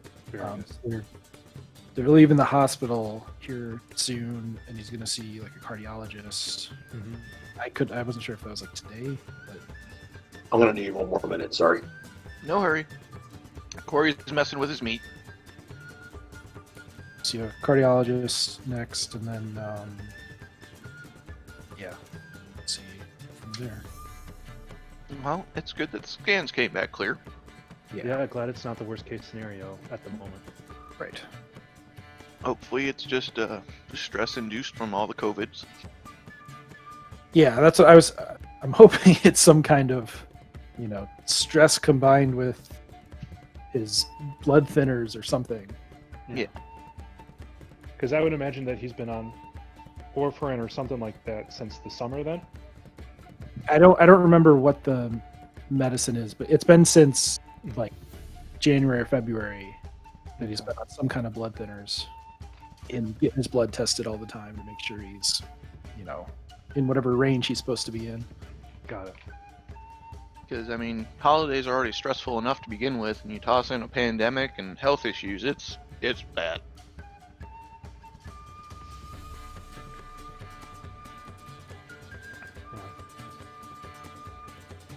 We'll see.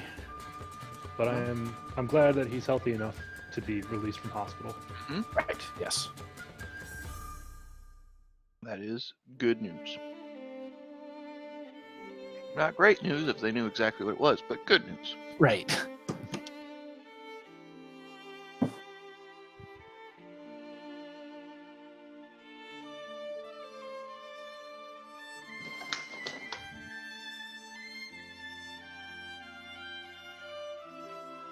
Mm.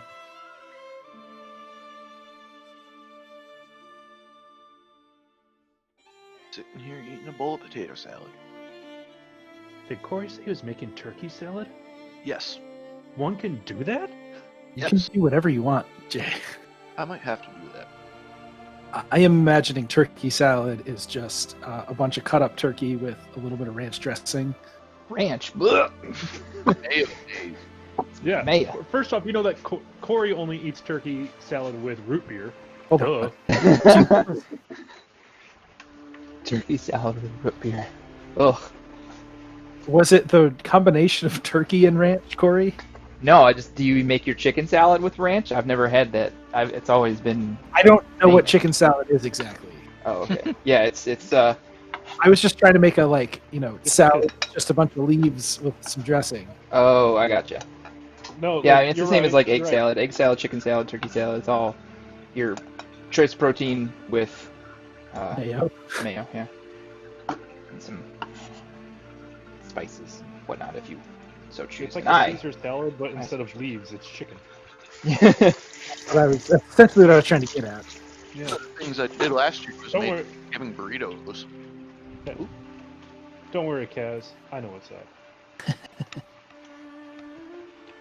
You and me, Mr. Wizard, we're not so different after all. You both have spell books. I'm Yeah. good to go though. If you guys are all back and ready to start.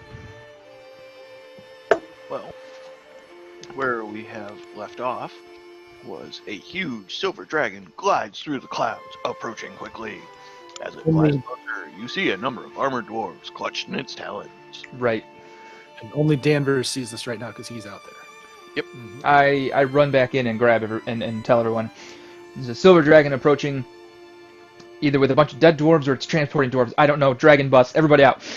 Better tell if dwarves or its prey or its friends. Excuse me, Danvers. Are you working on your impressions? Dragon. Pretend I said all that in character. Okay. When There's a silver using the dragon. It's carrying dwarves. I don't know if they're dead or alive or it's some sort of weird dragon bust scenario. Everybody, get outside. Dragon. All of these vultures go cluster up in one of these little alcoves because they don't want to be food. I guess you Oh, you yeah, couldn't. He doesn't have to tell me 3 times. You couldn't tell if the dwarves were prey or friends. The dragon is progressively circling in closer and I mean, closer and closer. Case, I think it's a little insensitive when you just assume that Dragonborn know everything there is to know about dragons.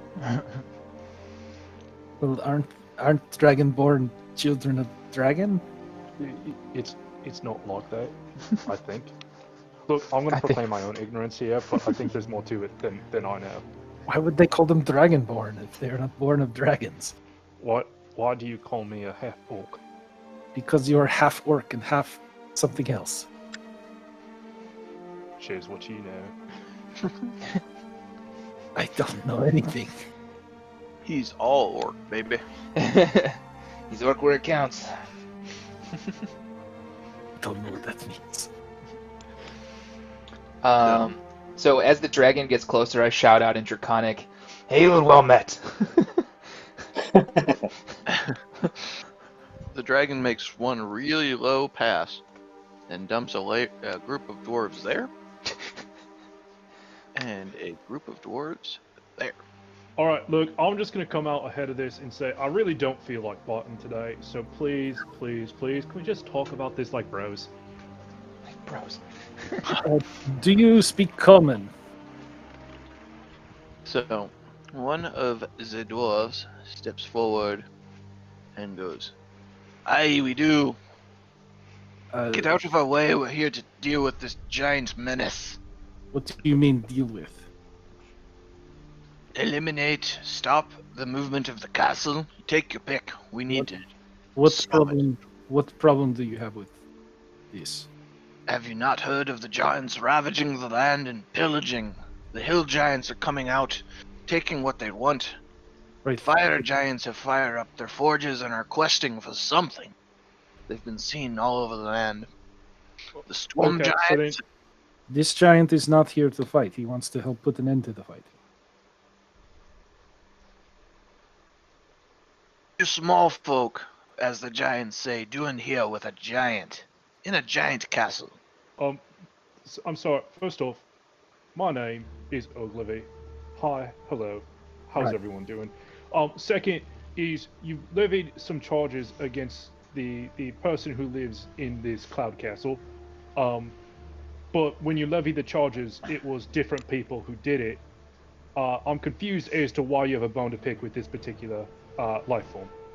Well, we heard a report of a humanoid corpse falling from a cloud giant castle in these areas.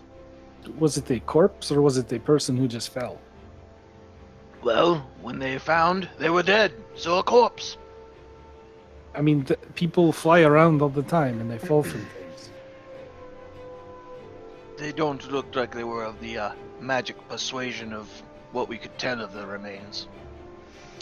Well, I mean, like you are up here in the sky. Something flew you here. What if you had fallen instead of landing on this cloud?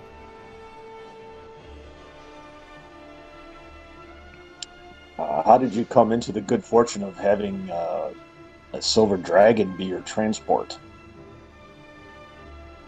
Yeah, who are you with? We are a strike force from the Mithril Hall at the bequest of Queen Dagonment for the Lord's Alliance. We are here to deal with the giant scourge plaguing our lands. Alright, I'm just gonna call racism right here. This seems really, really rude. Either get out of our way or prepare to fight. Are you willing to have peaceful discourse with the giant? To understand, he is not here to fight. In fact, my understanding of the situation. Now, granted, look at me, not the brightest apple in the shed. My understanding of what this guy wants us to do is to help preserve the small folk order. And he was like, hey, look, you should do this because everybody wins. Because you won't be dead. And it sounded like a good deal to me. I will be transparent. We know of the corpse that fell from the sky. It was not some innocent person. He was someone who wanted to incite this violence from the giants in the hopes of finding a place in the New World Order. I would like to insight check that. You'd like to insight check me? Yes. That was like 96% the truth. No, it's not so much that I think Kaz is lying. It's just, I want to make sure that my understanding of it matches up with his. And I get +1 to this. I rolled a 3. I'm not trying to lie. More than just a little wiggle on the... Hey, listen to my mind here. And what proof do we have that you aren't minions of this scourge? And you aren't just spinning lies? Do you think I'm smart enough to lie? Well, let me just say that this is one dwarf who has been not only not attacked by this particular giant, but he helped defend us against attack. He's simply feels it's an advantage to him for him to take us where we needed to go anyway. And we just happen to be traveling in a cloud castle. I think before you take any further actions towards attacking this giant, you might want to just talk to him first. I'll tell you what, we separate each of you, get each of your stories, and we'll go from there. No, how about not? And you just talk to the cloud giant. Yeah, if you want to do that, come back with the warrant. You are the one rolling up on us. We are not doing anything wrong. You can't do that. We aren't the ones throwing people from cloud giant castles either. I One submit minute, to your do inquiry. Do you see a railing? I think he fell. It was a misfortune. It was an accident. Whoops, there's a mulligan. If you I, want for to have one- OSHA come here and give us a fine for not having the proper safety features, by all means. I, for one, submit to your inquiry if it helps us achieve a peaceful outcome.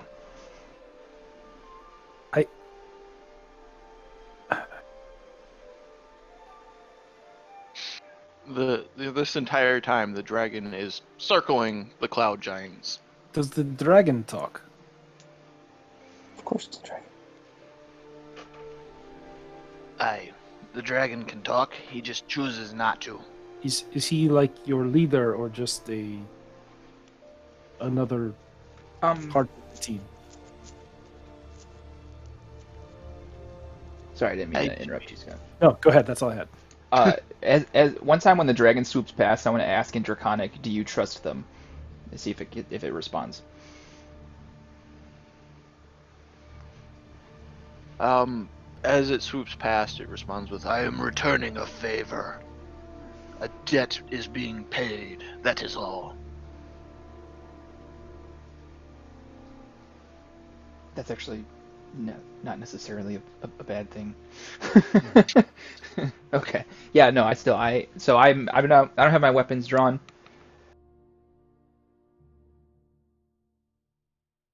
And I submit to your inquiry.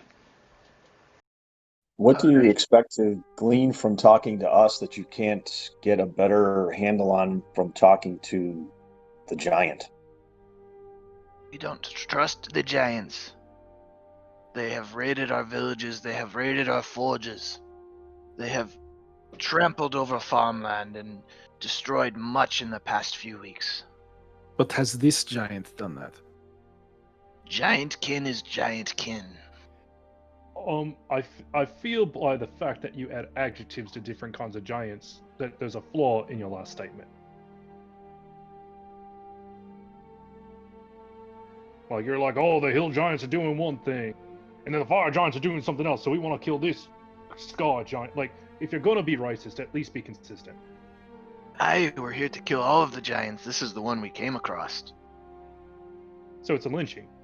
This doesn't. So, seem by like- way of your reasoning, if all giants are bad, then if I, a fellow dwarf, am telling you that this one hasn't done us any harm, are you going to side with me? Weighs in the giant's favor, but we need to get our story. Are We not need to hear from each of you the Are truth not- of the situation. are not dwarfkin all dwarfkin? Aye, but we still have our differences. What Yeah, god? I wasn't going to go in that far. All right. Look, I think Danvers is kind of pointing us in the right direction. We just need to set it in a stage where we can win the larger battle. If they question us one at a time while the other three of us guard the door so they can't bomb rush and just attack the giant, is that an acceptable solution?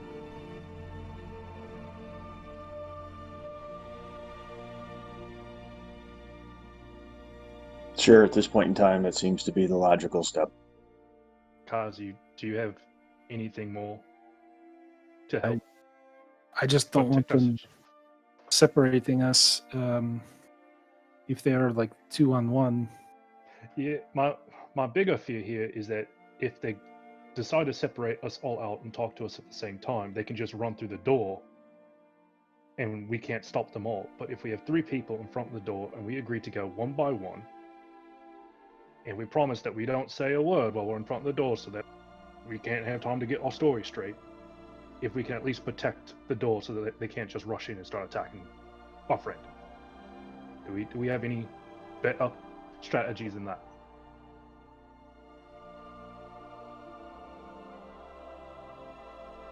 Conversation before conflict, I think that seems to be the way we need to go right now. yes. If that's the case, maybe I can go first because they're probably going to recognize that my ability to connect A's and 2's are very, very poor.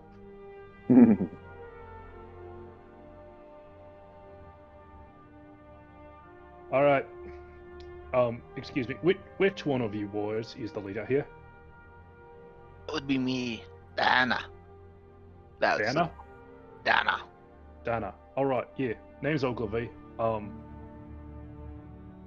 We will conditionally accept your request to submit to questioning. However, you can only question one of us at a time, and the remaining 3 will be standing in front of this door. I hope that you'll find all conditions easily met.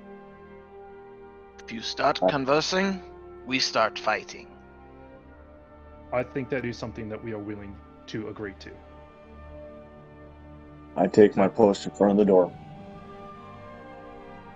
If it's all the same to you, I'll submit myself to questioning first, unless Danvers wants to go first. No, Ogilvy, that's fine. You can go first. All right. We'll take the big one first. You're gonna have to be more specific. The one that's bigger than you. No one's bigger than me. Well, I'm taller. Like, he doesn't do push-ups. I'm bigger. Correct. I am weak. Come on, tall one. We need to talk. I start walking over. Not you. Damn it. My raven hops off my shoulder on Ogilvy's. I open my mouth, expecting it. It's Pepper. He just stares at you. I just stare at him with my mouth still open. Alright, he just motions for you to come over by him, which is this one. 'Kay. Takes a couple steps back. And goes, all right, what is your name? I am Kazabisai, the all-seeing eye. Alright, Kaz, what is your story with this crowd giant? Why are you here? Why are you defending him? He came and found us while we were traveling. So you're Um, prisoners. No. He invited us. We can leave whenever we want. In fact, he did drop us off near a city before we started traveling again. He offered to help us, and he explained more or less his plan to help put an end to the conflict that has been arising with the giants. With How a does little he has intend told on us. using you to do that? He hasn't told us too much, to be honest. But he does seem sincere. Alright, what is the story with the corpse? We were attacked by... Not attacked, I suppose. We were boarded by a group of cultists. What was the name of their group? Something about evil. Hatred. Howling hatred. And they were intending to talk to giants and to get on all of their side to sort of incite more violence and create a new world order that they could have a place in. Essentially. And we tried to talk them down, and they just attacked, and so we fought them off, and one of them sort of fell off. Alright, how do you know this giant is of no threat to others besides you? If you talk to him, I think you would understand he is eccentric but harmless. I don't- Alright. He's very kind to small folk. That seems to be a theme for him.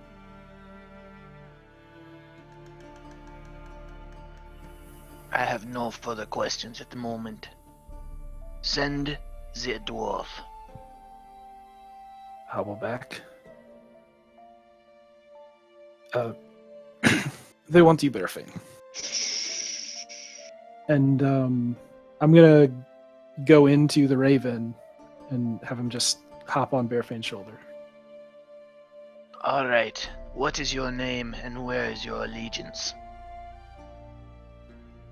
I am Bearfane Badraneth. My allegiance is with my god, Torm.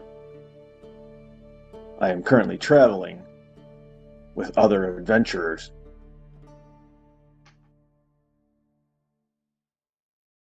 Why do you fall in league with this giant scourge when you know what they've done to our people in the past?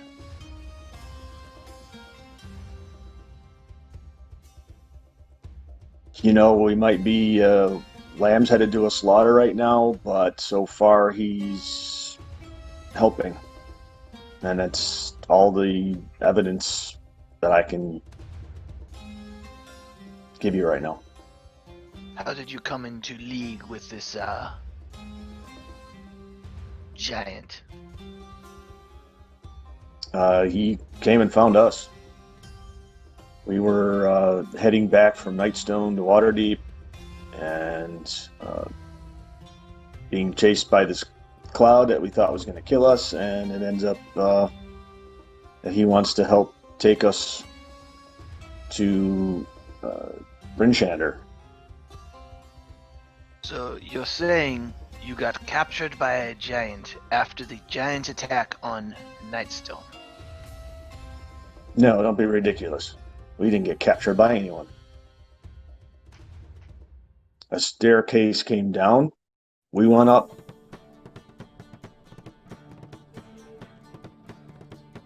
So how do you know giant is of no threat to other folk like us?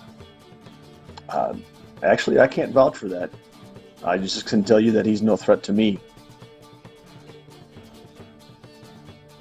So why do you put your name on the line for this giant? Well, I'm a man of faith, and faith is a thing of choosing not to look too far into what you're putting your faith into, and that's what I've chosen to do with this giant.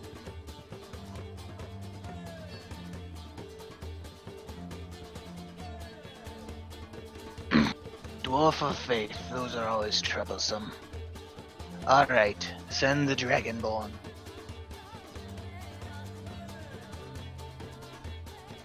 Don't expect me to bow on my way out. Raven on. Danvers, you're up. All right. Alright, what is your name, and how did you come into league with this giant? My name is Danvers. The cloud giant approached us via his castle after we had been stopped by bandits along the road.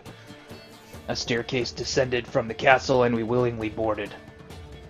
Upon which time we were met by the denizen of the tower, a cloud giant, who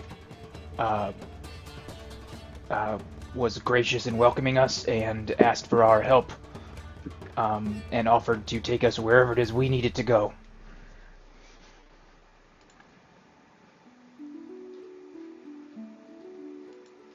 That is the first mention of bandits I recall. I have heard you were part of the involvement of the giant attack on Nightstone, and were captured by this cloud giant after. No, I believe you're mistaken.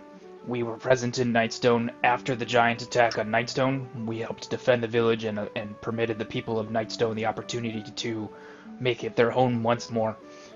After which, we left Nightstone on our way back to Waterdeep, carrying a message from Morik Urgrey for Tormid, the captain, one of the captains of the city guard in Waterdeep. Upon which time we were attacked by bandits along the road, which is what we were doing when this cloud fortress you find yourself upon found its way to us. So if you are inferring any capture, you are sorely mistaken. Dragonborn, what is your calling in life? To protect those in need of it. Would you say you are a paladin then? I am indeed a paladin, and I hope you would understand that as such I have a strong nose for the intention of others, good or evil, and I sense no ill will from this cloud giant. Then where are your holy symbols? I show him wrapped around like my shield arm is basically like a gold kind of rosary looking thing. Interesting. I've never seen a paladin who hides his faith. Better to protect my faith in battle than to lose it and my ability to commune with my deity.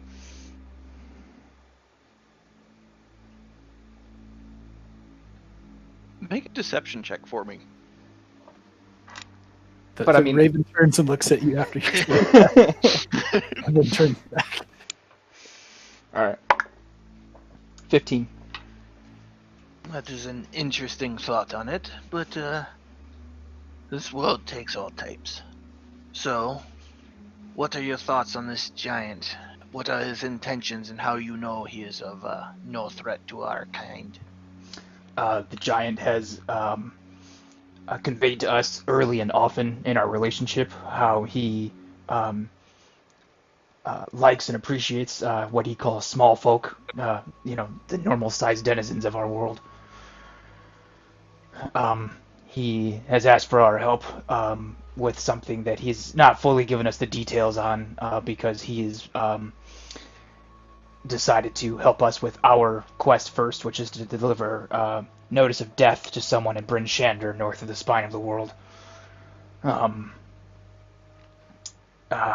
So I'm not sure what it is exactly that we are doing for him that he needs our help with. However, he has mentioned that it will be to end the conflict that is currently causing the giants to act aggressively and unpredictably as they are currently. Interesting. Send the simple one. So I head back, All right, Ogilvy. Apparently they saved the best for last. No, don't worry. I could hear all of it. They're only like 20 feet away. Raven hops over. All Hey, right. what's up, Dana? What is with this fucking bird? I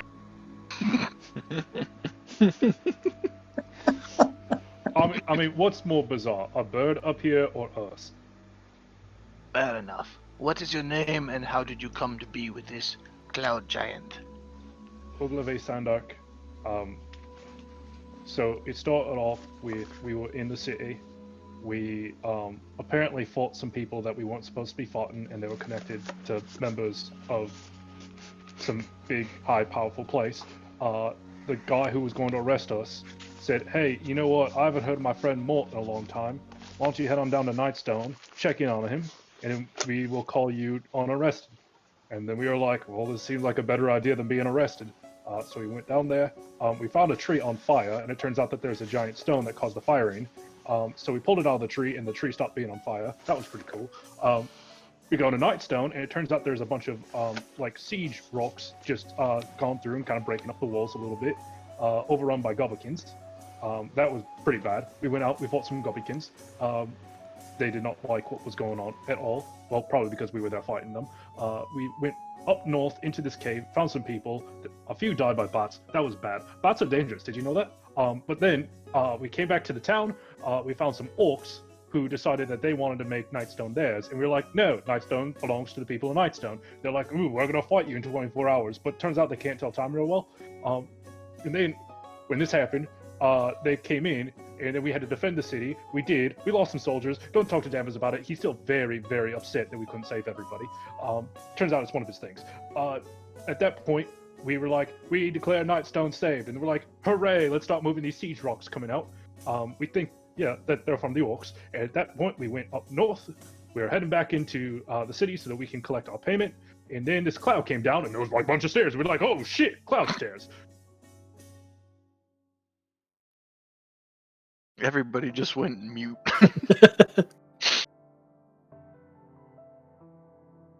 Sorry, my headset died. But then we went up, and then we saw this guy out here, and he's like, hey, I need your help. It's like, great, what with? It's like, hold on one second. I'm not going to tell you all the details right away, so I'm not really... You wouldn't. So, at your name, you see him perk up, and then his eyes just glaze over for the next, 10 minutes as you tell this story, and he hasn't taken a single note the entire time. And he goes, wait, did you say your name was Ogilvy Sandark? The pit fighter? Yeah. I saw you in Waterdeep one time. You lost me a hefty sum of gold. You're fucking shit. Hold on.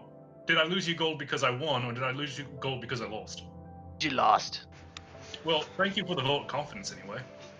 You want to try to make it back?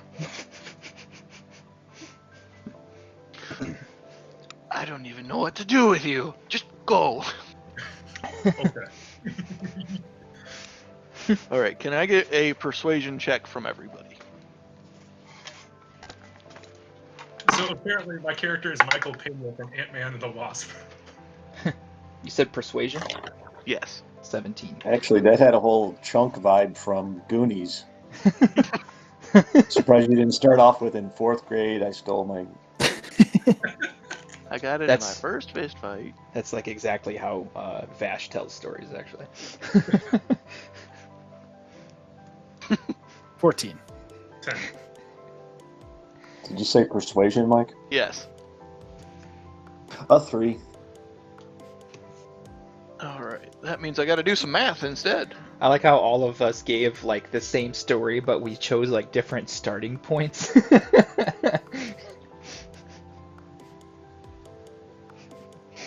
I was interested to see how it was gonna go with the four of us telling, answering the same question, but it was actually really funny because we did it completely different ways.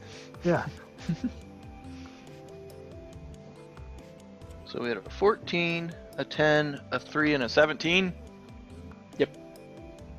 I got I had a 14. Sounds I right. had the 17.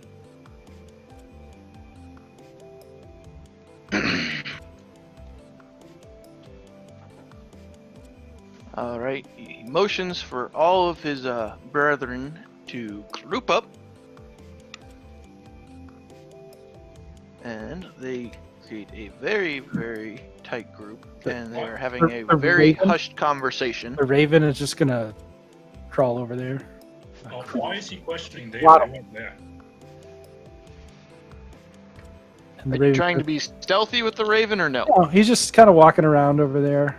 They know he exists. And maybe he'll like hop up onto one of their shoulders.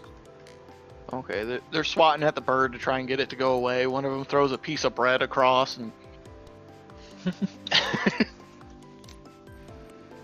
Make a perception check for me. 14 for the Raven. All right. You basically catch on to. I don't think they can be trusted. They have Ogilvy with them, and it's a cloud giant. This just doesn't feel right with me. And you see one of them basically pull out a stone and whisper into it of go, and you see the dragon shift. Seeing them talking to the stone, I want the Raven to try to swoop and grab it. And then if I'm able to grab it, he's going to puff out of existence. Okay, make a sleight of hand check for the Raven. Is that Dex? That's Dex. 13. All right. He is able to grab the stone, poof out of existence, and I need you all to roll for initiative. Oh, jeez. That 3 really hurt you guys. Way to go, Bearfane. I'm blaming Ogilvy because they mentioned it by name.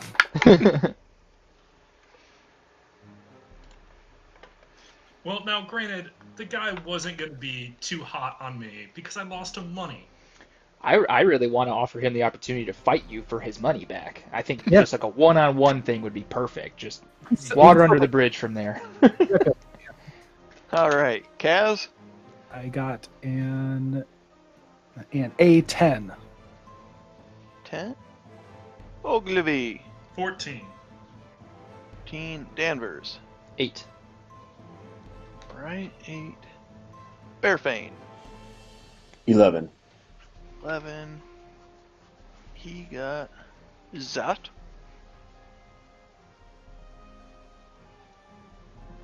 All right, Ogilvy, you are up first. All right. Here we go. Let me zoom in here. We're gonna go 5, 10, 15, right up through here, and I'm gonna use my bonus action to reach. Okay. Once I go through this, where is my wild search table? There we go. That is a 5. Oh, hey, whenever a creature hits you with an attack roll before your rage ends, that creature takes 1d6 force damage as magic last attribution.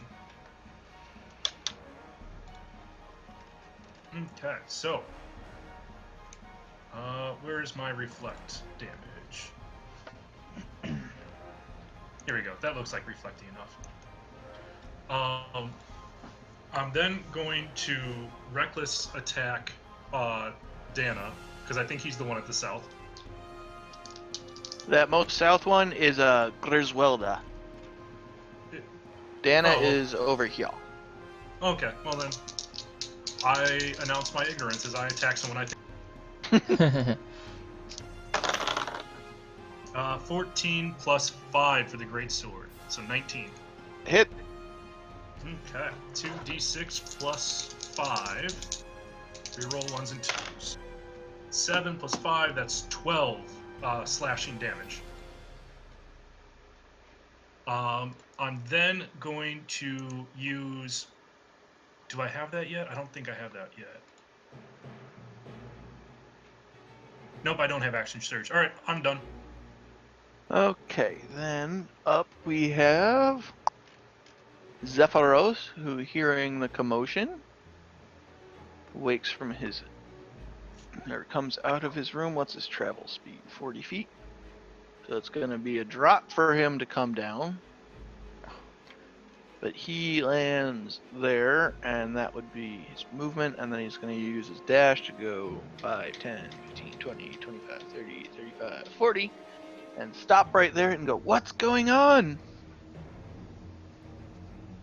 Crazy And dwarves. Bearfane, what is your dex modifier? +1. Okay. Can I get you to roll a d20 for me then? 16. Okay, they beat you out by 1. They rolled a 17. So all of these dwarf individuals are going to pop out a potion and drink it. And they are going incorporeal. It is a potion of gaseous form, and they all become mist. Why does everybody keep doing this? How did they beat me if I got the same? They rolled a 17 on their 20 to see who was going first. But if I get to add my +1, I matched it. They have a +1 also. Ah, Yeah, so they beat you out by a +1. gotcha. It's really stupid. So they're going to go 5, 10, since that's their movement now. 5, 10. 10, and they can occupy the same space as a creature. 5, 10. Oh. 5, 10, and 5, 10. Does And that Ogilvy will... suddenly feel very cold? He feels moist. Ew. I mean, I was doing a lot of push-ups already, so I was sweaty to begin with. Alright, that puts us up to Betterfane. All right. Well, I was going to be hesitant to fight dwarves, kin, basically. But now that they're invisible, I can pretend that they're not. They're just clouds. Now they're ghosts. They're not even dwarves. Oh boy, let's.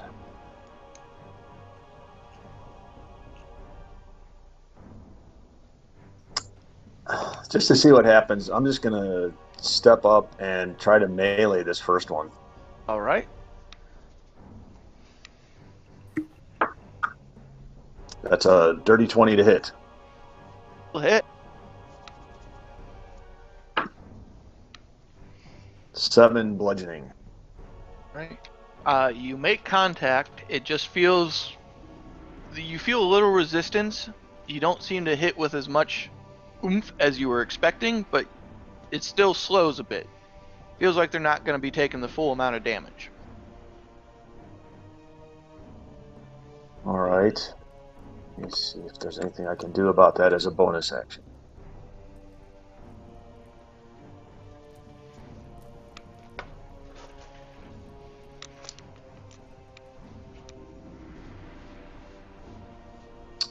Yes, as a bonus action, at the second level, I cast Magic Weapon on my hammer. Okay. Very nice. Anything else you would like to do? Nope, that'll end my turn. Alright, then Kaz, you're up. I'm going to hop over here 5, 10, 15, 20, 25. And then to the north, by northeast,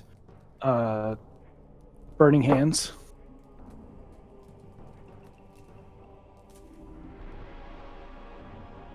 So that's a dex save.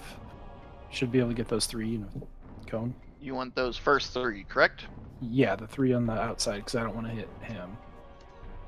Let me double check. Alright, so it's a fail on the first one. Pass on the second one with a 17. And pass on the third one with a 17.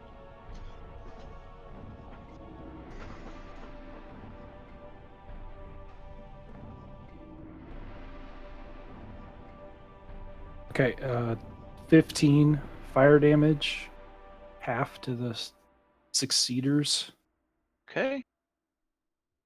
and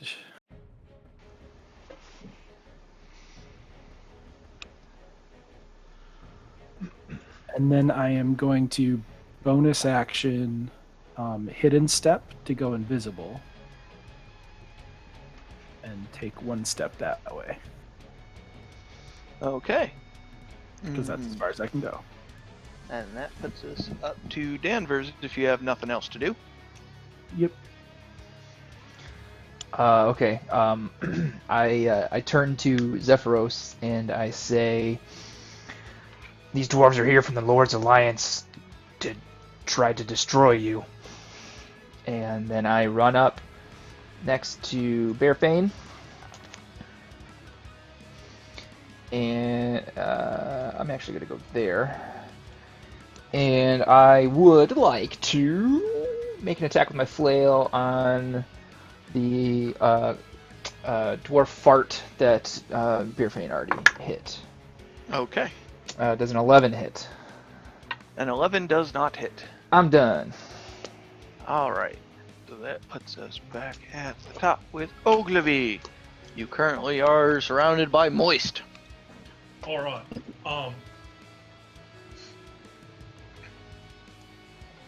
Look, I'll have to attack, otherwise it's just a waste of a rage. But I know it's wall vapor, so I'm probably gonna look stupid. But I've looked stupid over other things before. I'll look stupid again. I'm gonna slash it some of the vapor to my east. Alright. There is one directly on you, by the way. Well then, great. I'll hit them as I hit the one to my east. It's water vapor. How much resistance can it offer? How am I going to do this? It's just a regular attack on nothing. Yeah, it's a regular attack on just gaseous form, essentially. Oh, great. That's a 9. You know what? I'll reckless attack this. Hold on. Okay. And a natural 1. Oh god. It turns out water vapor is very hard to hit clean. It's my bonus action. I'm just going to be like, yep, figured that one was going to happen. Okay. And I'm done. Zephyros, he's going to go 5, 10, 15, 20, and he's going to see what's going on out here.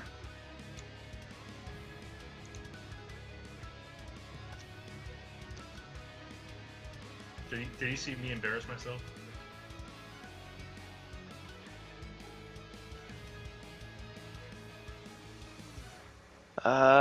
No, he didn't see it just yet. He caught the end of it and was like, huh?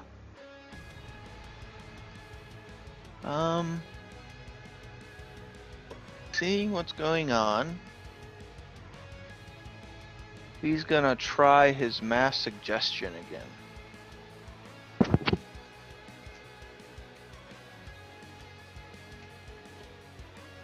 So they need to make wisdom saving throws.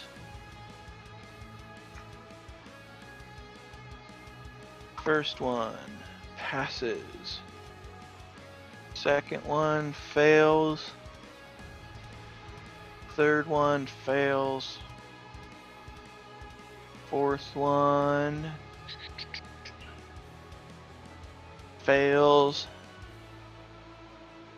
Fifth one fails. Sixth one fails. Wow. So he's gonna suggest that they listen to reason and reevaluate the situation. So all of these guys be under mass suggestion.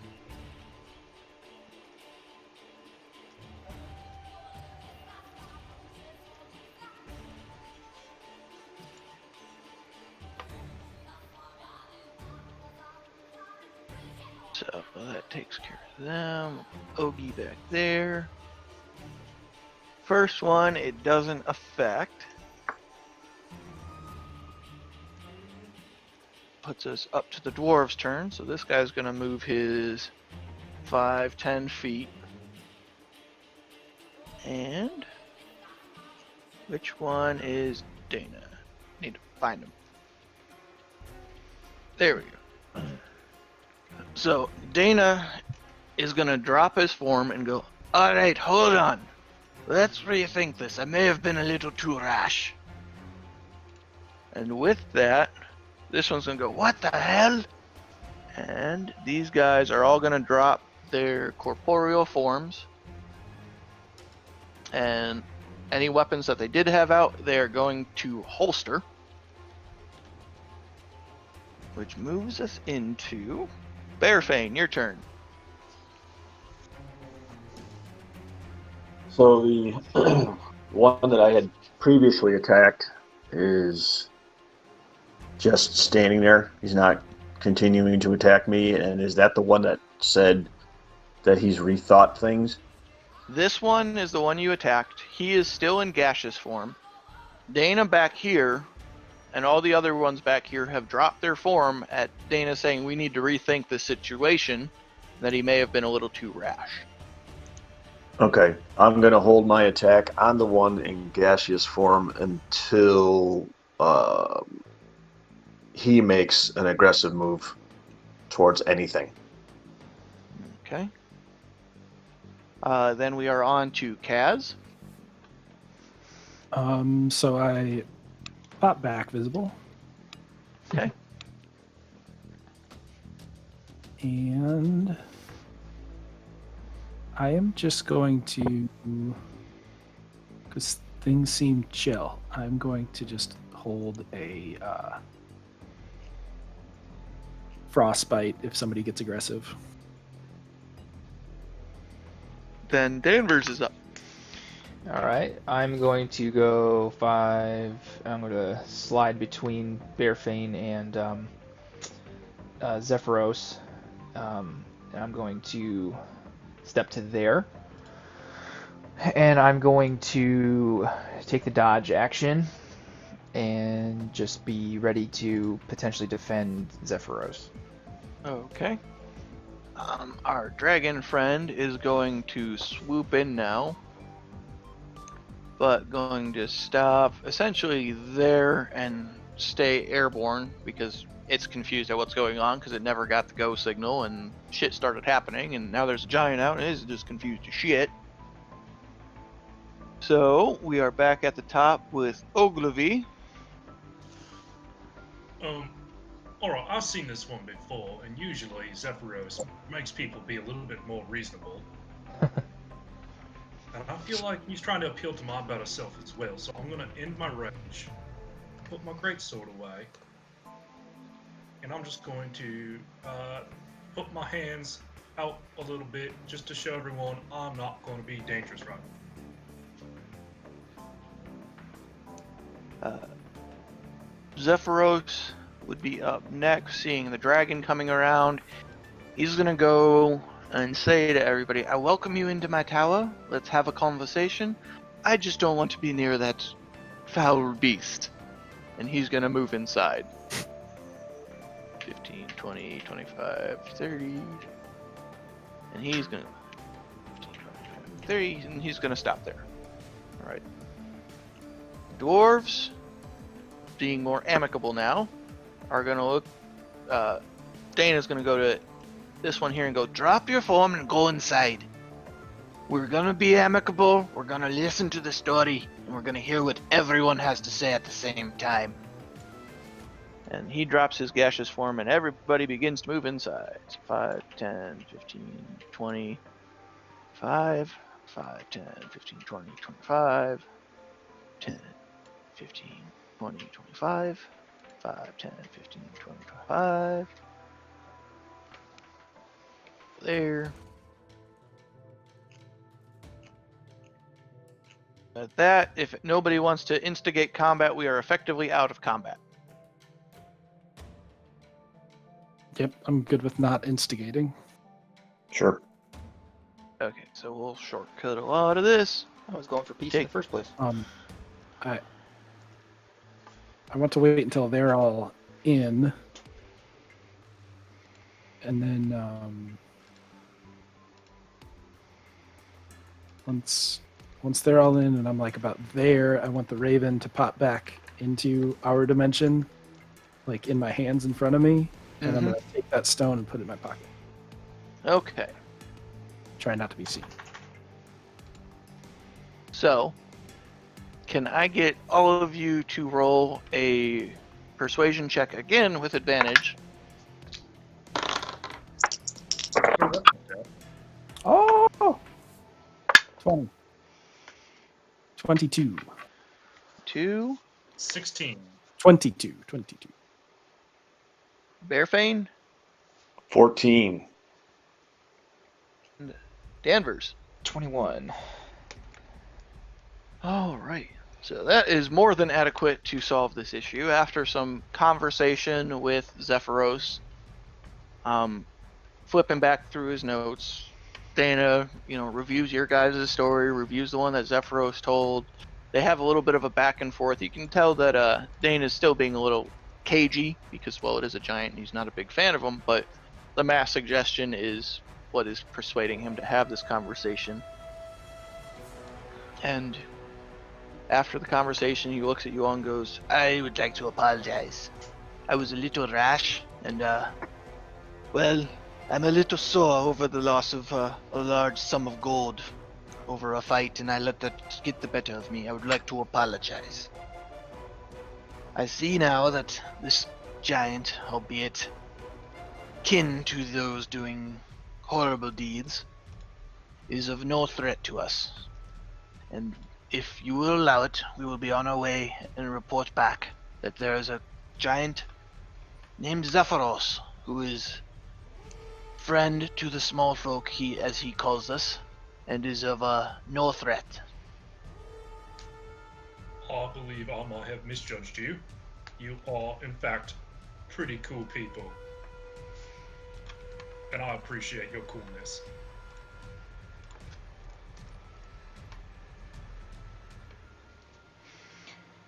I'm just glad that we could finally arrive at a peaceful resolution.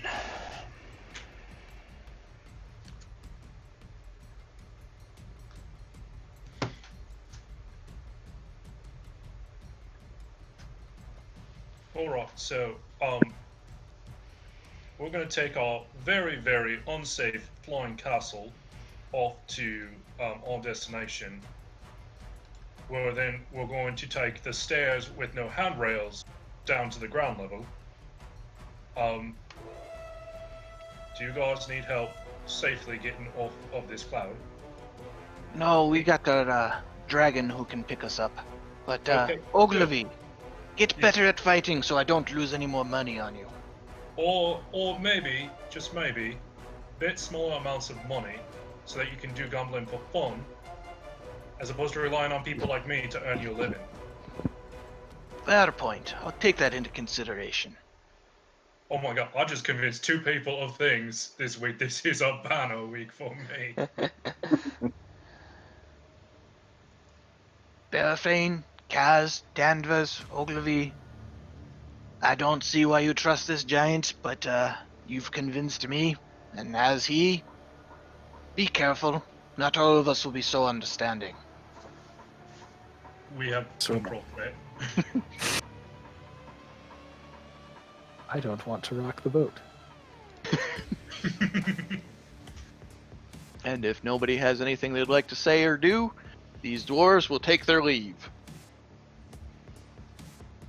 Adios. I'm just... See ya. All right. And good news, everyone. Level 5. Hey! Huzzah! So take a minute to do that. I gotta piss. Huzzah! Okay, I was going to... This DM's piss is brought to you by what, Scott?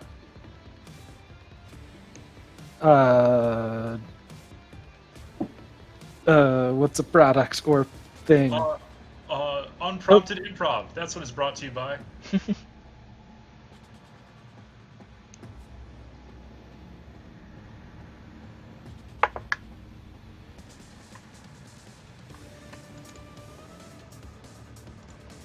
Nice. I rolled a 9.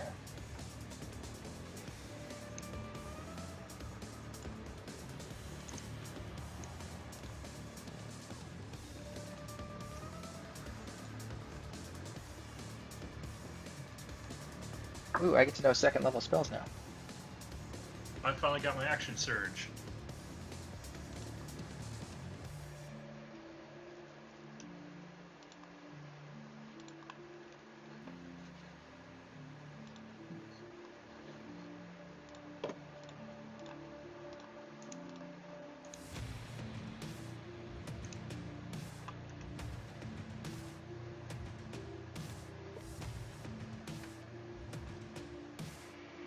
So you got action surge, but you don't have extra attack, right?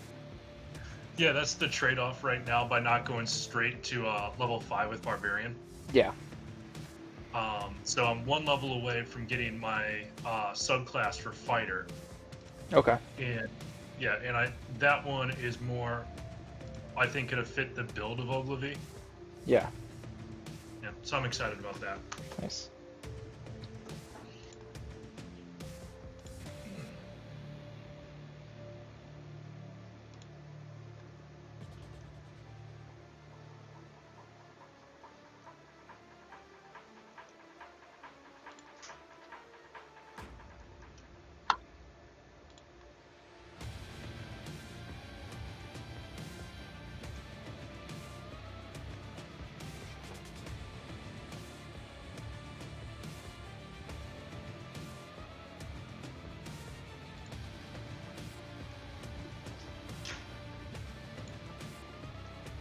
Oh, by the way, in today's F1 race, on the first lap, Roman Grosjean ended up getting like his back tire caught on another car and hit a barrier head on at like 137 miles per hour.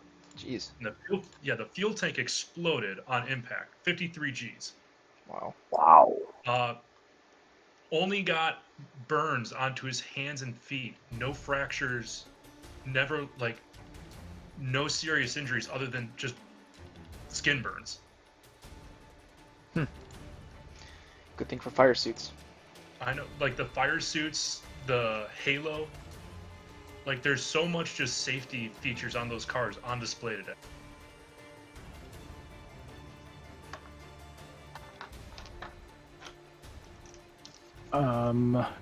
I did not miss anything, right? Because Mike stepped out. Correct. My So parents did the thing they do to have an excuse to stop by and they brought me a pizza. Oh, nice. Oh yeah. What kind of pizza? Pizza Pros, which I haven't had in like 11 months. How long it's been? Yeah, it's one of those pizzas where I always enjoy it when I eat it, but I never specifically think about it when I want pizza. I go there a good amount because it's right next to work. Oh, sure. So like we do work lunch stuff there sometimes. They've got the cool crust shape, right? The braided crust? Yeah. No, that's World Rosati Famous. Double Dough, right? Oh yeah, World Famous does that. Mhm. But Have you tried their beef roll? at some point, I usually stick to the pizza. But I know people do enjoy that quite a lot.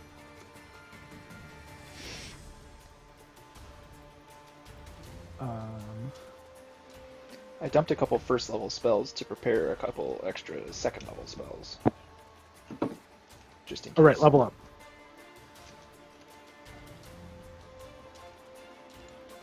I took magic weapon, which I thought was pretty good. So let me know when everybody's ready. I'll be leveling up, but we can, as long as we're not going to fight right away, I can proceed. Alright, so the dwarves have taken their leave of the castle. Here Zephyros thanked the party for their efforts. He goes, thank you all for talking those dwarves down initially and, well, helping mitigate the situation the second time around. But, fucking dragons. But, hopefully everything here moving forward will be smooth sailing and, I don't have to see one of those foul beasts again. So you do not like dragons. Well, dragons and giants are mortal enemies, like dragons and ogres, or dragons and other dragons. I see. Damn dragons, they ruin dragons. So, needless to say, we won't be dealing with them unless we absolutely have to. I think that's typically the rule when one considers dealing with a dragon. Not unless you have to.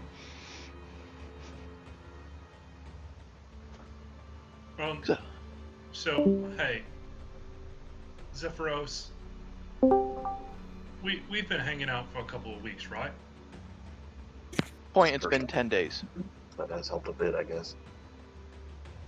All right, so we've almost hung out for a couple of weeks, right? A lot of people seem to be very, very upset that we're up here.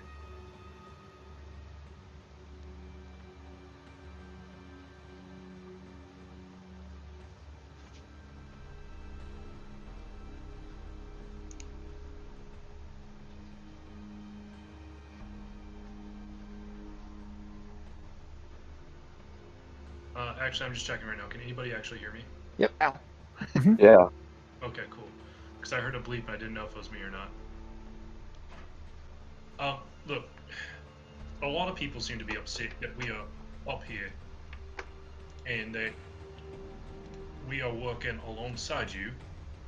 And I'm sure that the issue here is they don't understand what we're trying to accomplish. But my problem here is that I also don't understand what we're trying to accomplish, and I feel like I can do a better job explaining it to people if I had it explained to me. Regrettably, I've been told I can't give you any more information other than you're meant to undo the untoward situation, because this is the extent of the help I have been authorized to give.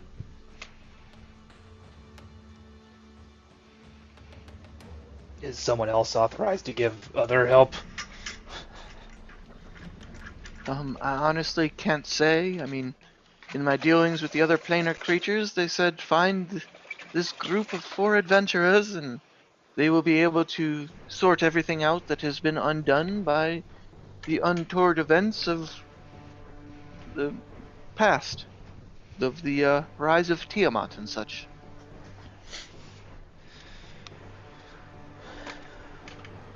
Is there a way that we can prove to the people you are communicating with that we can be entrusted with more words?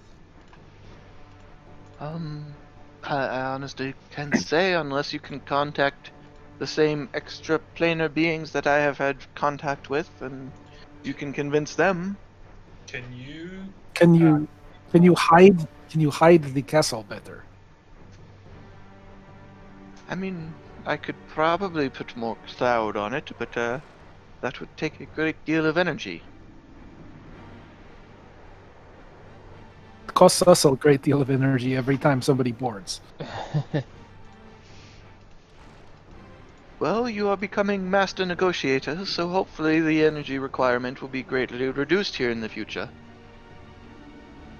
As you say. We're doing a good job. Yes, small one, you're doing an excellent job. It's hard to understand what's good or bad up here, so thank you for helping me right the ship. Well, if you don't mind, I'll head back upstairs and continue our journey, and hopefully no more incidents occur along the way. I wouldn't hold my breath, but hopefully not. Alright, who wants to do a push-up contest? Noted. Alright, roll contested strength checks. Let's see who wins. Oh, 17. 14. Oh wait. I'm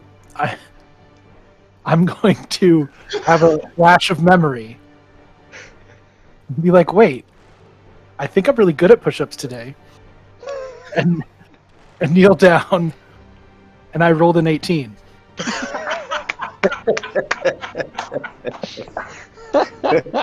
But it's -2. Oh. So, with that, Ogilvy, I do believe you got a 17. I did, yes. So I had a 16 total. 14 you for 3. Are you participating, Bearfane?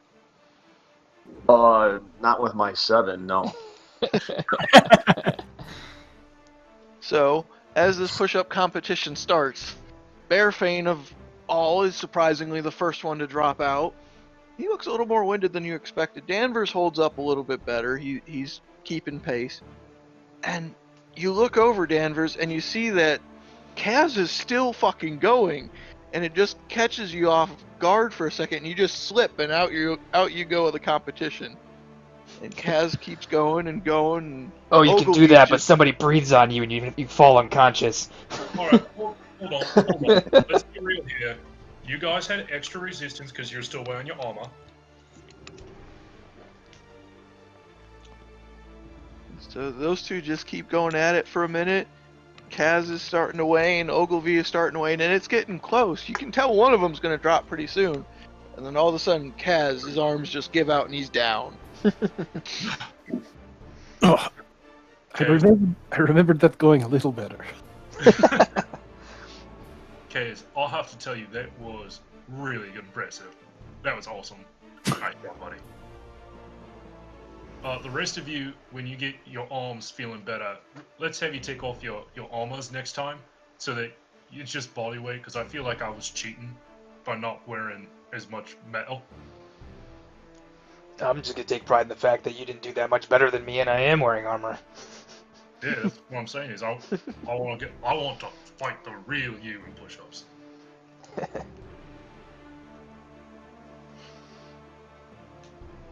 So, luckily, over the next 15, 16 days, you guys encounter a little bit of rough weather, some clear skies, some overall just decent days, and nothing of interest happens over the next, 2 weeks, give or take.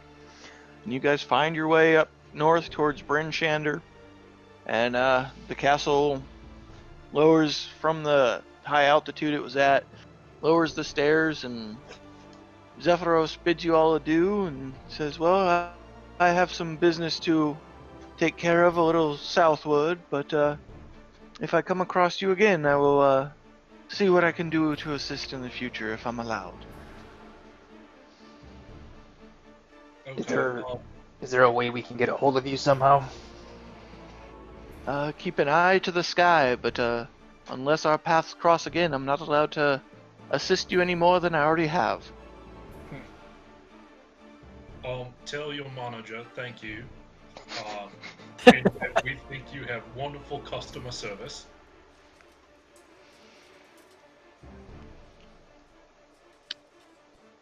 Anything else? Should I say anything else? No, I think that's probably good. Okay, cool.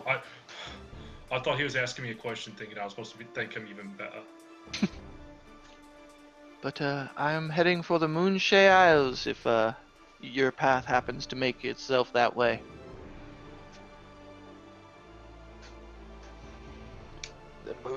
Sorry, you're heading to the Moonshay Isles, you said? Danvers. Well, Are you allowed to tell why? Just some magical pursuits and maybe some further divining into the cause of the current troubles. Got it. If you see anything that's like super cool, magical, can you just make note of it so I know what it is? Because it seems pretty that would be a pretty dope vacation for me. We will send you a message if we need to be in touch. All right. Well, if I can assist and I'm allowed, I will. So, you guys begin descending from the relative comfort of the tower that is Zephyros's. It's fucking cold. You find that Bryn Shander is located in the frigid heart of Icewind Dale. It is a hub city, one of the 10 settlements up north known collectively as the 10 Towns. Here, caravans from the south converge with traders from across Icewind Dale to swap goods and rumors. Fishers, trappers, furriers, and sellswords rub elbows in the town's tap rooms, and gruff dwarves, wide-eyed travelers, and skulking ne'er-do-wells wander its streets. Merchants from the south trade dyes, hardwoods, dyed herbs and spices, textiles, fruits, wines, and other commodities for scrimshaw and other items made from the bones of the knucklehead trout that populate the region's rivers and lakes. Bryn Shander sits atop a hill south of the mountain known as Kelvin's Cairn, a major landmark in Icewind Dale. From its wind-swept perch, Bryn Shander has a commanding view of the surrounding tundra, and an attacking force must climb the barren hillside under fire from archers before it can assault the outer walls. The circular wall that surrounds Bryn Shander stands 30 feet high and is made of tight-fitting stone blocks. Defenders stand atop a planked walkway that hugs the interior of the wall. Spaced along the wall are stone watchtowers wherein guards can take shelter during blizzards and warm their hands by the iron stoves. So, let me give you, if it'll let me, not those ones.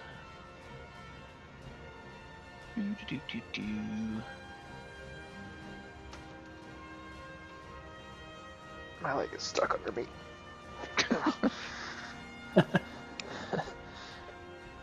Sure.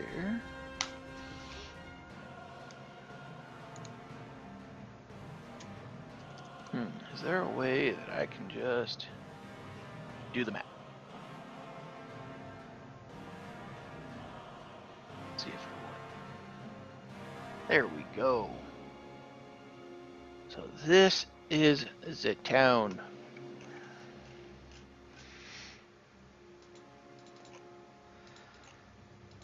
Wow, that's bigger than I expected. Same. It's of a decent size. I expected like a Antarctic outpost. Nope. So if you guys look at the town, there are multiple entry points. You have the north gate, the southwest gate, and the east gate. It will be up to you which direction you enter and that Zephyros has dropped you off from. Do we have any knowledge of this place to know if there's any difference between the gates? Make a history check for me. Since we were coming from the south, it kind of makes sense to go in the southwest gate, eh? Get out of here with your logic. I got a 17. I've also traveled like all over the place. 17 history. And what are you looking for exactly? Do I remember like whether just hearing about this place from somebody, is there a difference between the gates at all? Not really. You do know that most of the travelers from the south do tend to enter from the southwest gate. Okay. You know, the north and the east gates tend to lead more out into the wilds towards the other 9 of the 10 towns. Right. I think since we are probably transparently southerners, we should probably enter southwest gate, be less standing out. It's more information than I had to go off of, so that sounds good.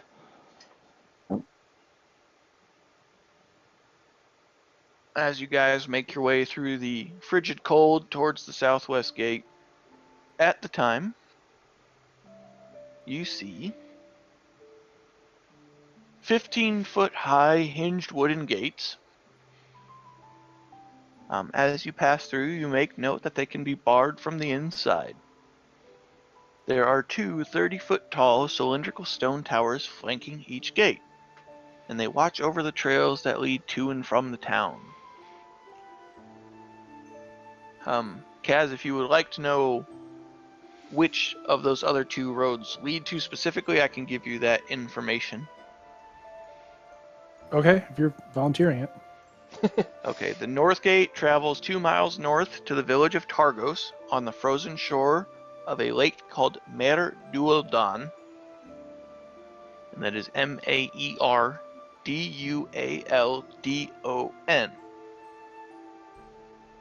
Since you are rather well traveled, I think it's only fair. Okay. The trail heading east is called the Eastway. It stretches roughly 13 miles to the town of East Haven on the shore of Lac Dinshire. And that is LACDINNESHERE.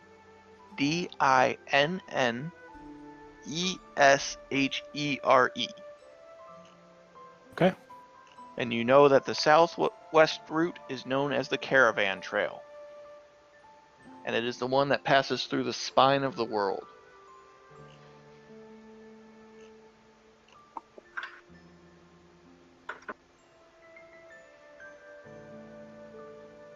Cool. So as you all pass through these gates, you make note that the guards aren't really doing much of anything. They're standing by, watching people enter and exit, and all together looking miserable and trying to stay warm. I have a feeling not a lot of people would travel this far north into this cold wasteland to do bad things. I doubt there's a lot of guarding needing to be done. There are more valuable things here than you might expect. Well, sure, but the sorts of people that would be dealing with those kinds of things would be the ones inside the city, not the ones guarding the walls, right? If one was motivated enough. Sure. Oh, hold up. Are we the one? Or are we just being super vague for no reason? No, I don't know anyone specifically to have done this. I'm just saying there might be seedy elements. Literal head scratcher. So, As we cross through, I know that the guy we're looking for is the sheriff. So these guys would probably know him. As we get to the other side of the wall, I say, Markham Southwell. Where can we find him? So, right as you say that, you see a stout-looking woman, obviously dwarvish in nature. And very excitedly she goes, "Well met, travelers! Keep your fingers and extremities under wraps, lest Ariel bite them off. Mind your tempers and you'll be most welcome here. Brought goods to sell, the market lies straight ahead. Craving a warm drink, may I recommend a drop of fire brandy, sold only at Kelvin's Comfort, located on your right as you enter the market square. But by the way, I am the sheriff's deputy. I am Ogric Brighthelm. I hear you're looking for the sheriff." yeah.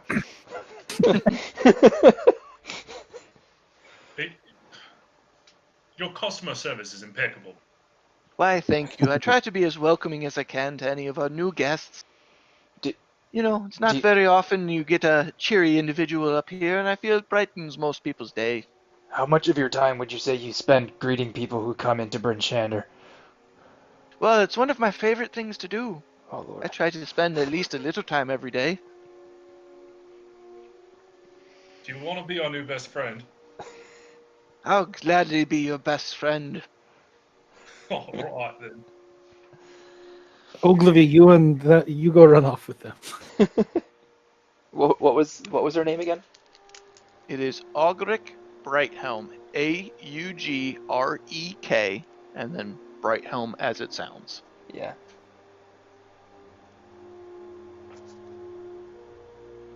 Listen, before we become best friends, just a little bit of a vetting problem. Are you in a cult? Well, if you think the service to the sheriff is a cult, then I guess so. Nope, we're good. Wait, is the sheriff a cult leader here? Well, he's a little bit different, but what can you do? He's been up here a minute. Insight check. He's been here longer than a minute. Does he sound like a cult leader?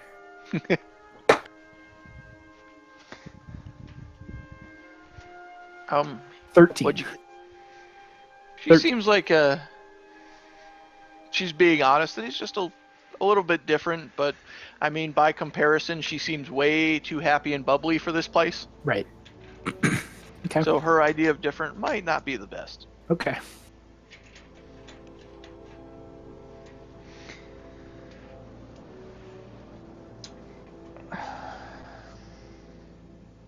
All right. So, here's the deal. I know Danny over here. Damn. Wants Call him Danny. yeah, Danny. I called him Veers. Yeah, there, there's Danny, there's Barry, there's Kazi, and me. Meet you, me.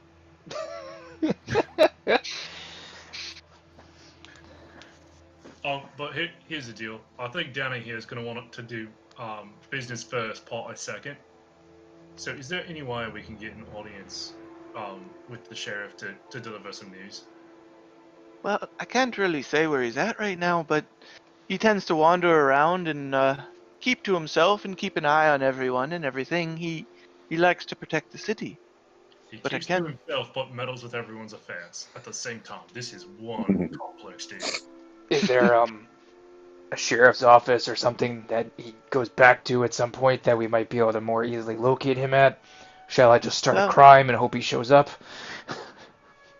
Well, I can tell you that the town hall would be the most likely place to find him. That's where we have our cells. They're kind of set into the back and, well, not too friendly, so most people do their best to keep out of them. They're usually unoccupied, so he doesn't make much effort of being around. He tends to keep crime on the lower side for obvious reasons. But go to the town hall, which is straight ahead. Turn right once you're damn near the center of town. Follow the path to the east side, and you will find the town hall and see if our wonderful sheriff is there. So B6, that's what I'm pinging right here. I'll switch it over to your guys's so you can see where specifically. That would be where she's directing you to, the town hall. Okay.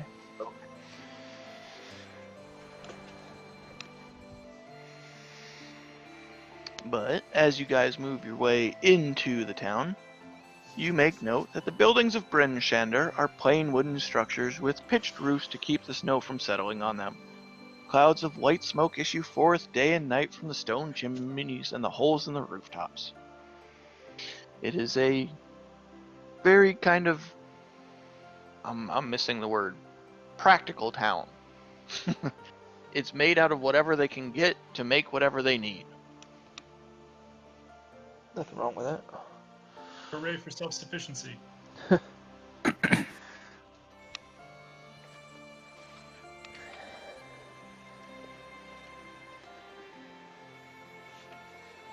What was the specific person we were supposed to look for up here? Timothy It was the sheriff. Yeah, Markham Southwell. To Yep, I see. his sister, Simile Southwell. Oh, yeah. Yeah. I can't believe we've traveled for a month to tell someone that someone's died. All right, what now? I didn't want to do this.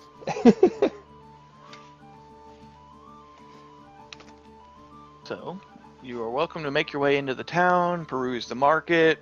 If there's... Let's see here. As you move through the town, we'll do it this way.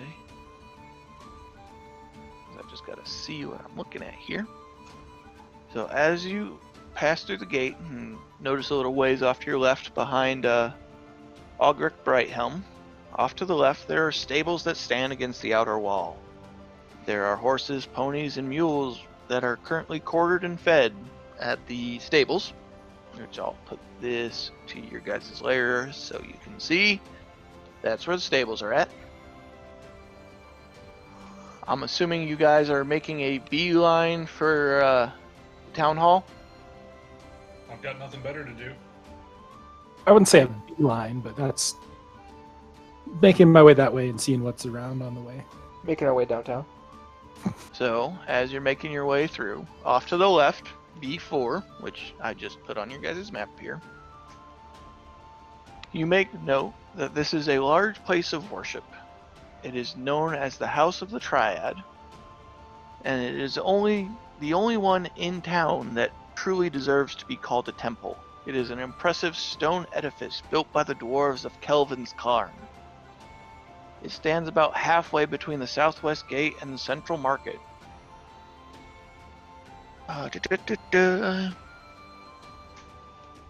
So if any of you would like to make a religion check, you can find out what the House of the Triad is and what it stands for. Low expectations. 9. Same. I've heard of it. I don't know anything. How about a 21? Damn. All right. So Because it was built Barafane by knows. dwarves. Yep. That it honors the three gods known as the Triad. Tyr, the god of justice, Torm, the god of courage and self-sacrifice, and Ilmater, the god of endurance in the face of suffering. You also know that this temple specifically is attended and maintained by visiting priests and acolytes from Neverwinter and Waterdeep who usually stay for no more than 2 years before returning from whence they came.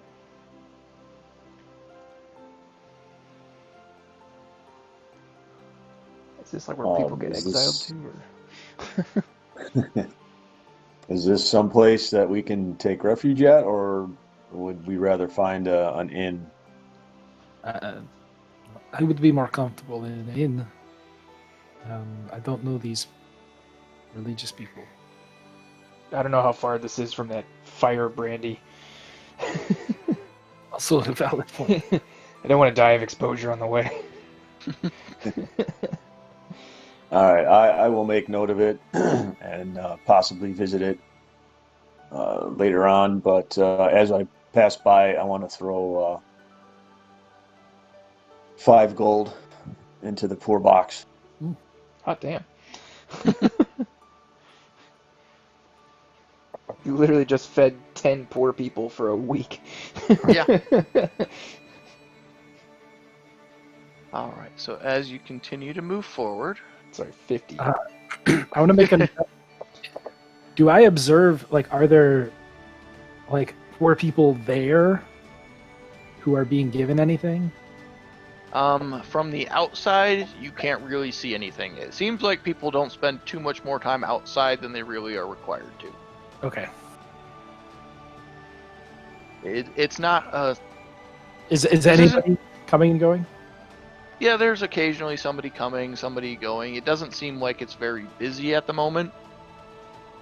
You know, it's, again, frozen north. I'm going to stay inside as long as I can before I have to leave. And when I do have to leave, I'm hurrying. Get out of the fucking cold. I just want to make a note of the basic look and dress of the people that come and go from it. It's honestly, if you really want to look into it, Just a mental. I want Kaz to know what they look like. Like, we don't have to talk about it. It's just the general garb. It's hard to tell without looking deeper into it because most people dress the same. They're bundled up. Think like Chicago in the winter. Right. Okay. You know, occasionally you see some nice furs here and there. Yep. But pretty much everybody's dressed practically. Debbie and Brighthill. does the town seem to be like majority human? It's a mixture, honestly. There's dwarves, there's half-orcs. It seems like they're not really picky about who comes and goes, only if you cause trouble. But the majority of the world at large is humanoid, but you see a decent mix of, you're seeing like dwarves and half-orcs and orcs and you know, a couple of the less common races, because this is so far north and so far remote. But Debbie again, Brighthelm, predominantly human. do you honestly spend a lot of time standing around outdoors in this weather? How do you manage it? Well, I'm a dwarf. I'm a little more hardy than most, and well, I feel my cheery disposition helps fight away the cold. Be honest, are you wasted right now? Wasted on life, my friend. That's a yes. You took the words right out of my mouth, Kazi. Oh me, you're just so funny.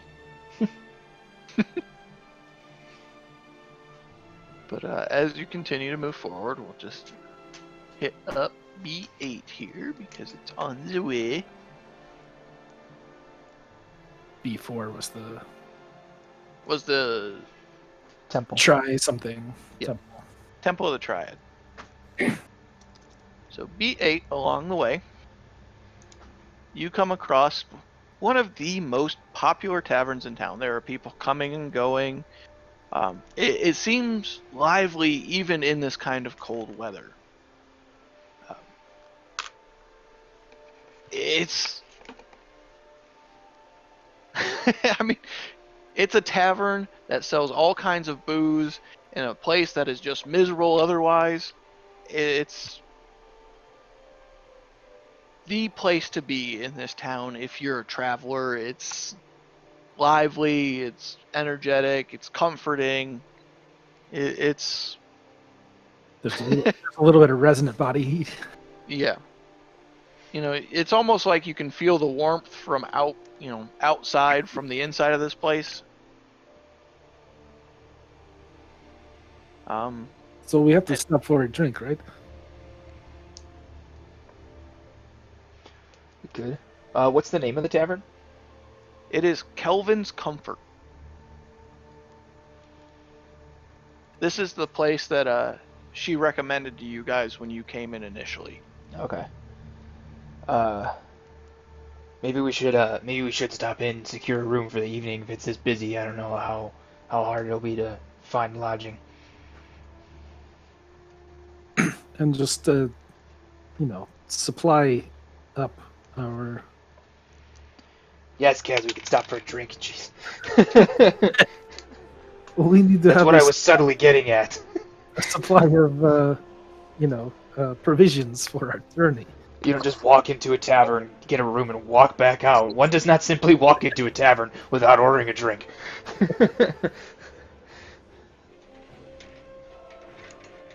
So, as you enter, it is a large common room, and you do make note that it is rather busy for, still being relatively early in the morning. It's still rather lively. Behind the bar, you see an extensive stock of dwarven ales and brandies and kegs and bottles and of all style and make. The common room is bedecked with dwarven craft of Battlehammer make, but most of the liquors seem to be imported from Mirbar, which is on the other side of the spine of the world. There is one that stands out. It is a Trickley mead from Goodmead, a neighboring settlement. There are caravan masters and guards, with plenty of coin it seems, spending their time here and making merriment and trade deals and preparing for their next travels.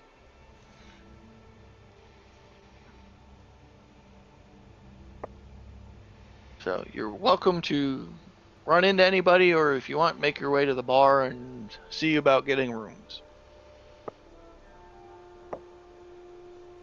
Yeah, I think just head to the bar. Okay, as you approach the bar, you see a dwarf, standard in stature, dressed in tending gear. He's got a leather apron on, his sleeves rolled up. He has a large, bushy red beard with occasional braids and beads mixed into it. He has flaming red hair that is slicked back and kept out of the way. And he goes, "Welcome to Kelvin's Comfort, and I am Ogden Flamebeard, owner and proprietor of this wonderful establishment you see before you. Would you like some of Flamebeard's fire brandy? I sell it by the bottle or by the barrel." Yes. Yes, please. Does that mean you just give us the glasses? Can I have a sample? I'm interested in a larger quantity. Definitely, but you better be buying if I'm sampling. I'll buy a bottle. Also, a sample is not on the house.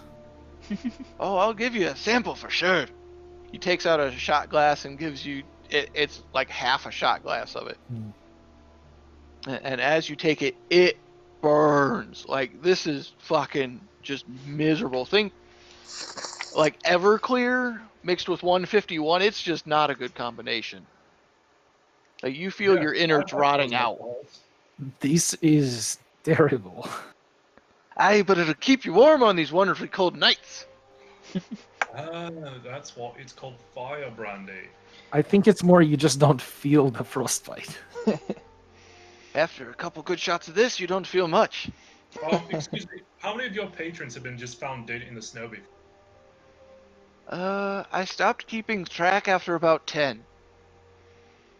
But granted, people are found dead in the snow almost daily, so... Everybody's been a patron at some point or another. What are you trying to say? Nothing, because you kind of retorted everything I said quite retortedly. What's the word I'm thinking of? I wouldn't worry about it. Okay, cool. You threw me off by using the same word twice in two different contexts. Don't worry, I throw myself off all the time too.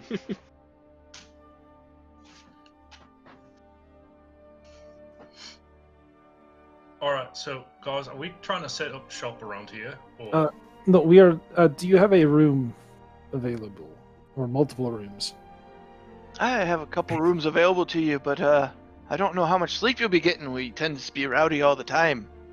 Is there a better place to sleep? Oh, I'm sure there is, but you won't find any as fun. do you just always try to sell? How else do you think I make a living in this shite hole? God damn it, he got me again.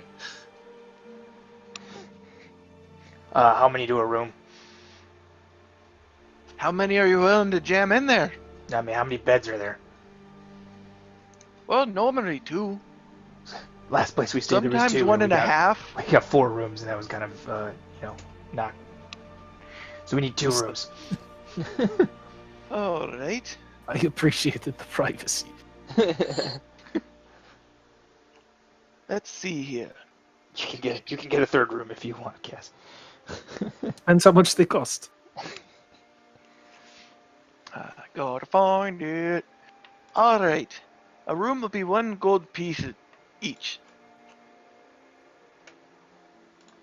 Yeah, okay. 1 gold per room, you're saying? No, 1 gold per individual. Okay, 2 gold. Doesn't 2 gold per room for a night. Yes. I'll just pony up for everyone. I thank you very much. What about some of my brandy? Would you like some of that? I've got mugs, I've got gallons, I've got bottles. What would you like? what do you charge? Depends on how much you want. How much is a bottle? Bottle of it will be we're looking about 2 gold pieces. And about how many mugs to a bottle? About 4 mugs to a bottle. You said 4 gold? Yes. Okay. I will buy a bottle.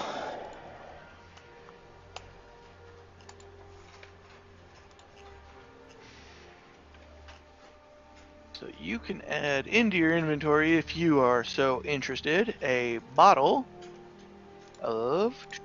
Where'd it go? Flamebeard's Fire Brandy.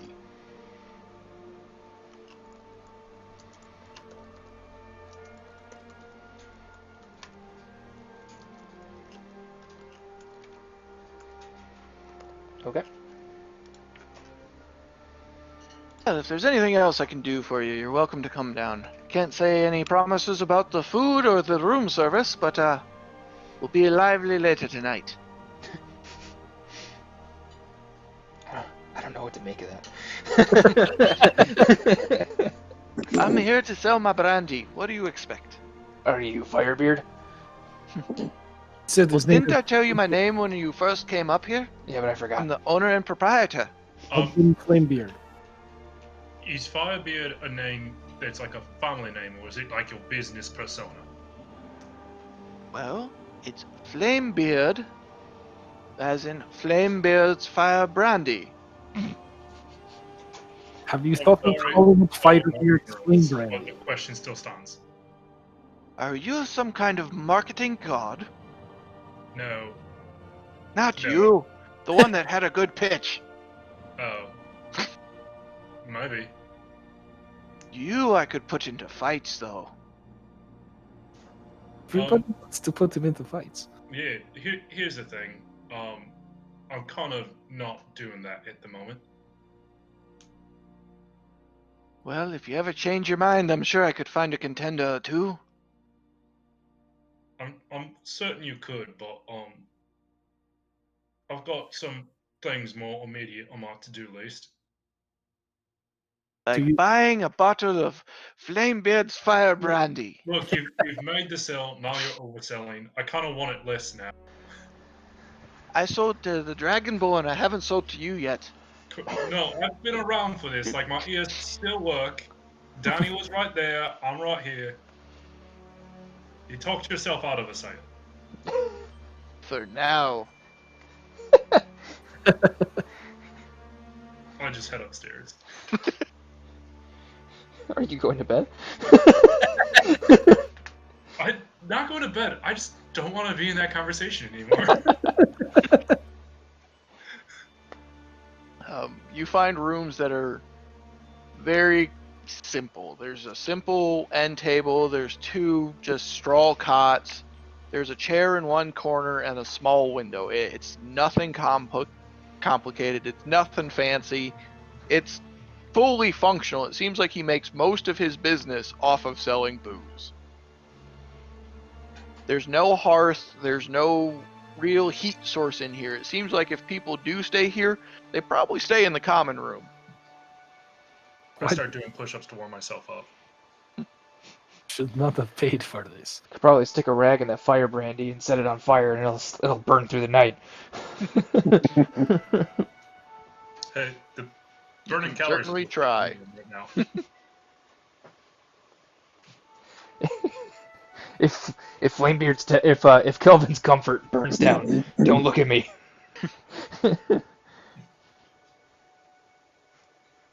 Oh. So, is there anything else you would like to do here, or would you like to proceed to the town hall? Yeah, I'd like to take the other entrance to go to the town hall when it's time to do that. Alright, so you sneak out the back. Got it. Mhm. So, as you proceed towards the town hall, again getting wonderfully shocked by the bitter cold this far north and the blowing snow and the wind, you see the town hall being one of the largest buildings, if not the largest building, that borders the central square. It seems like it's reserved mostly for community feasts and gatherings on various holy days and other notable events.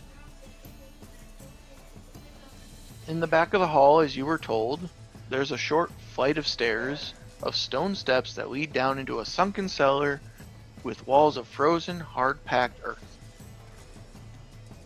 As you enter the cellar, it has been converted into a sheriff's office and an adjoining jail cells. It seems like there hasn't been any individual spending any amount of time here recently, as the room is cold and there are no candles lit. Nobody occupies the jail cells, and, well, paperwork litters the desk.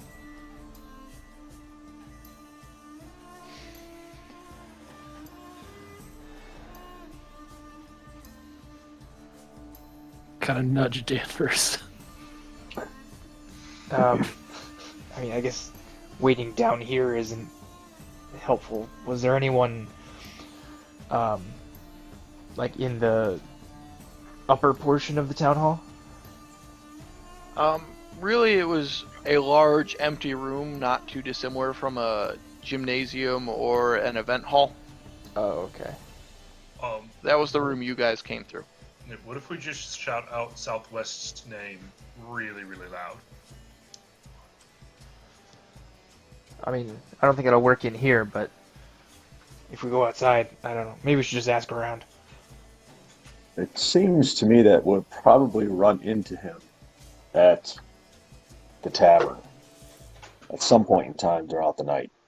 How will we tell him from Well, others? this might be a bit devious, but if we instigated a fight, he's the sheriff, right? And if fighting's a no-no in this town, he'd have to stop it. It is interesting of you to suggest. Well, I'm not saying we fight someone. You're saying like you and Danvers like pretend to fight. No. Like, two guys in an argument start getting yelly at each other. We go, "Ah, you should punch him in the face," and then the fight starts.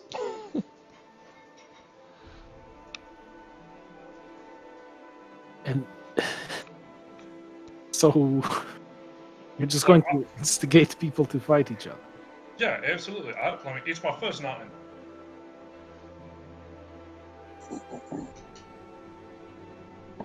And like, if we did a legal pit fight, who fucking cares? Because it's a pit fight.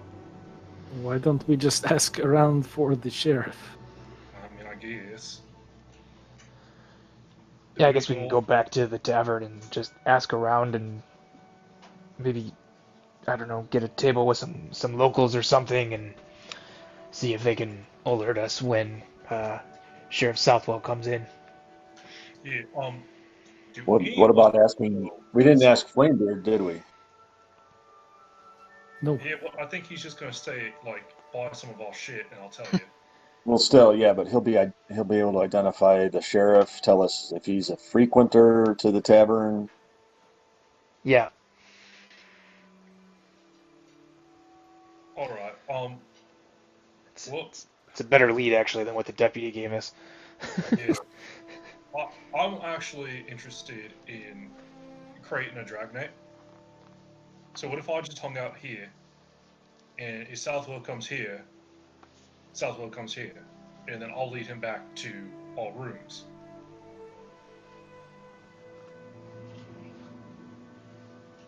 Okay. And like, here's the deal: like, we can just say like, hey, let's give it 2 hours, and then if any of us find Southwell, just bring them back to the rooms we rented, and we'll give the news together. Okay. I guess, yeah. Or I should be with one of the. Wait, of course I'm going to be with one of the groups. The cold has broken Kaz. Okay, what about this? Bearfane, you go to the tavern and ask Flamebeard. Kaz and I will go to the town square that I think I see nearby. Market? Yes. And you can keep your raven with Ogilvy, and I'll just lead you as a blind person through the town. I do have to stay relatively close to the Raven. I imagine we're going more than 100 feet. Probably. Yeah, I don't need that much babysitting. I'm just But I hanging out here. I can also do something different now. To reach one of them, at least. Okay. Ogilvy, you will see. Is this spell called suspense? Because that's what you left me in. That's the spell before the spell. Go on. See, now you have to wait, because I cast suspense. Oh, fuck me. You will be good. He's pretty good.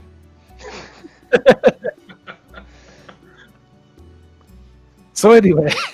Yeah, like, how much trouble can I get into? I'm hanging out at City Hall, where if I do anything fucking stupid at all, guess what?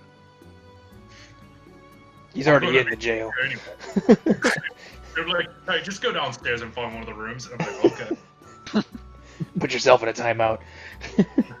Yeah, like, this is literally the safest place for us to be left alone.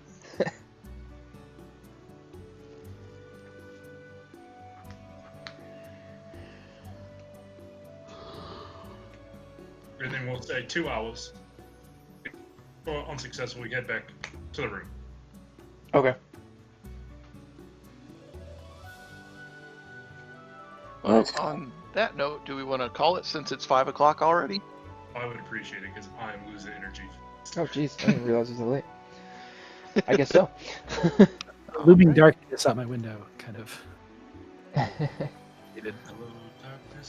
mean, just because it's dark doesn't mean that it's night. You know what I mean? It Correct. could be 2 o'clock in the afternoon. Freaking Absolutely. Just getting hit with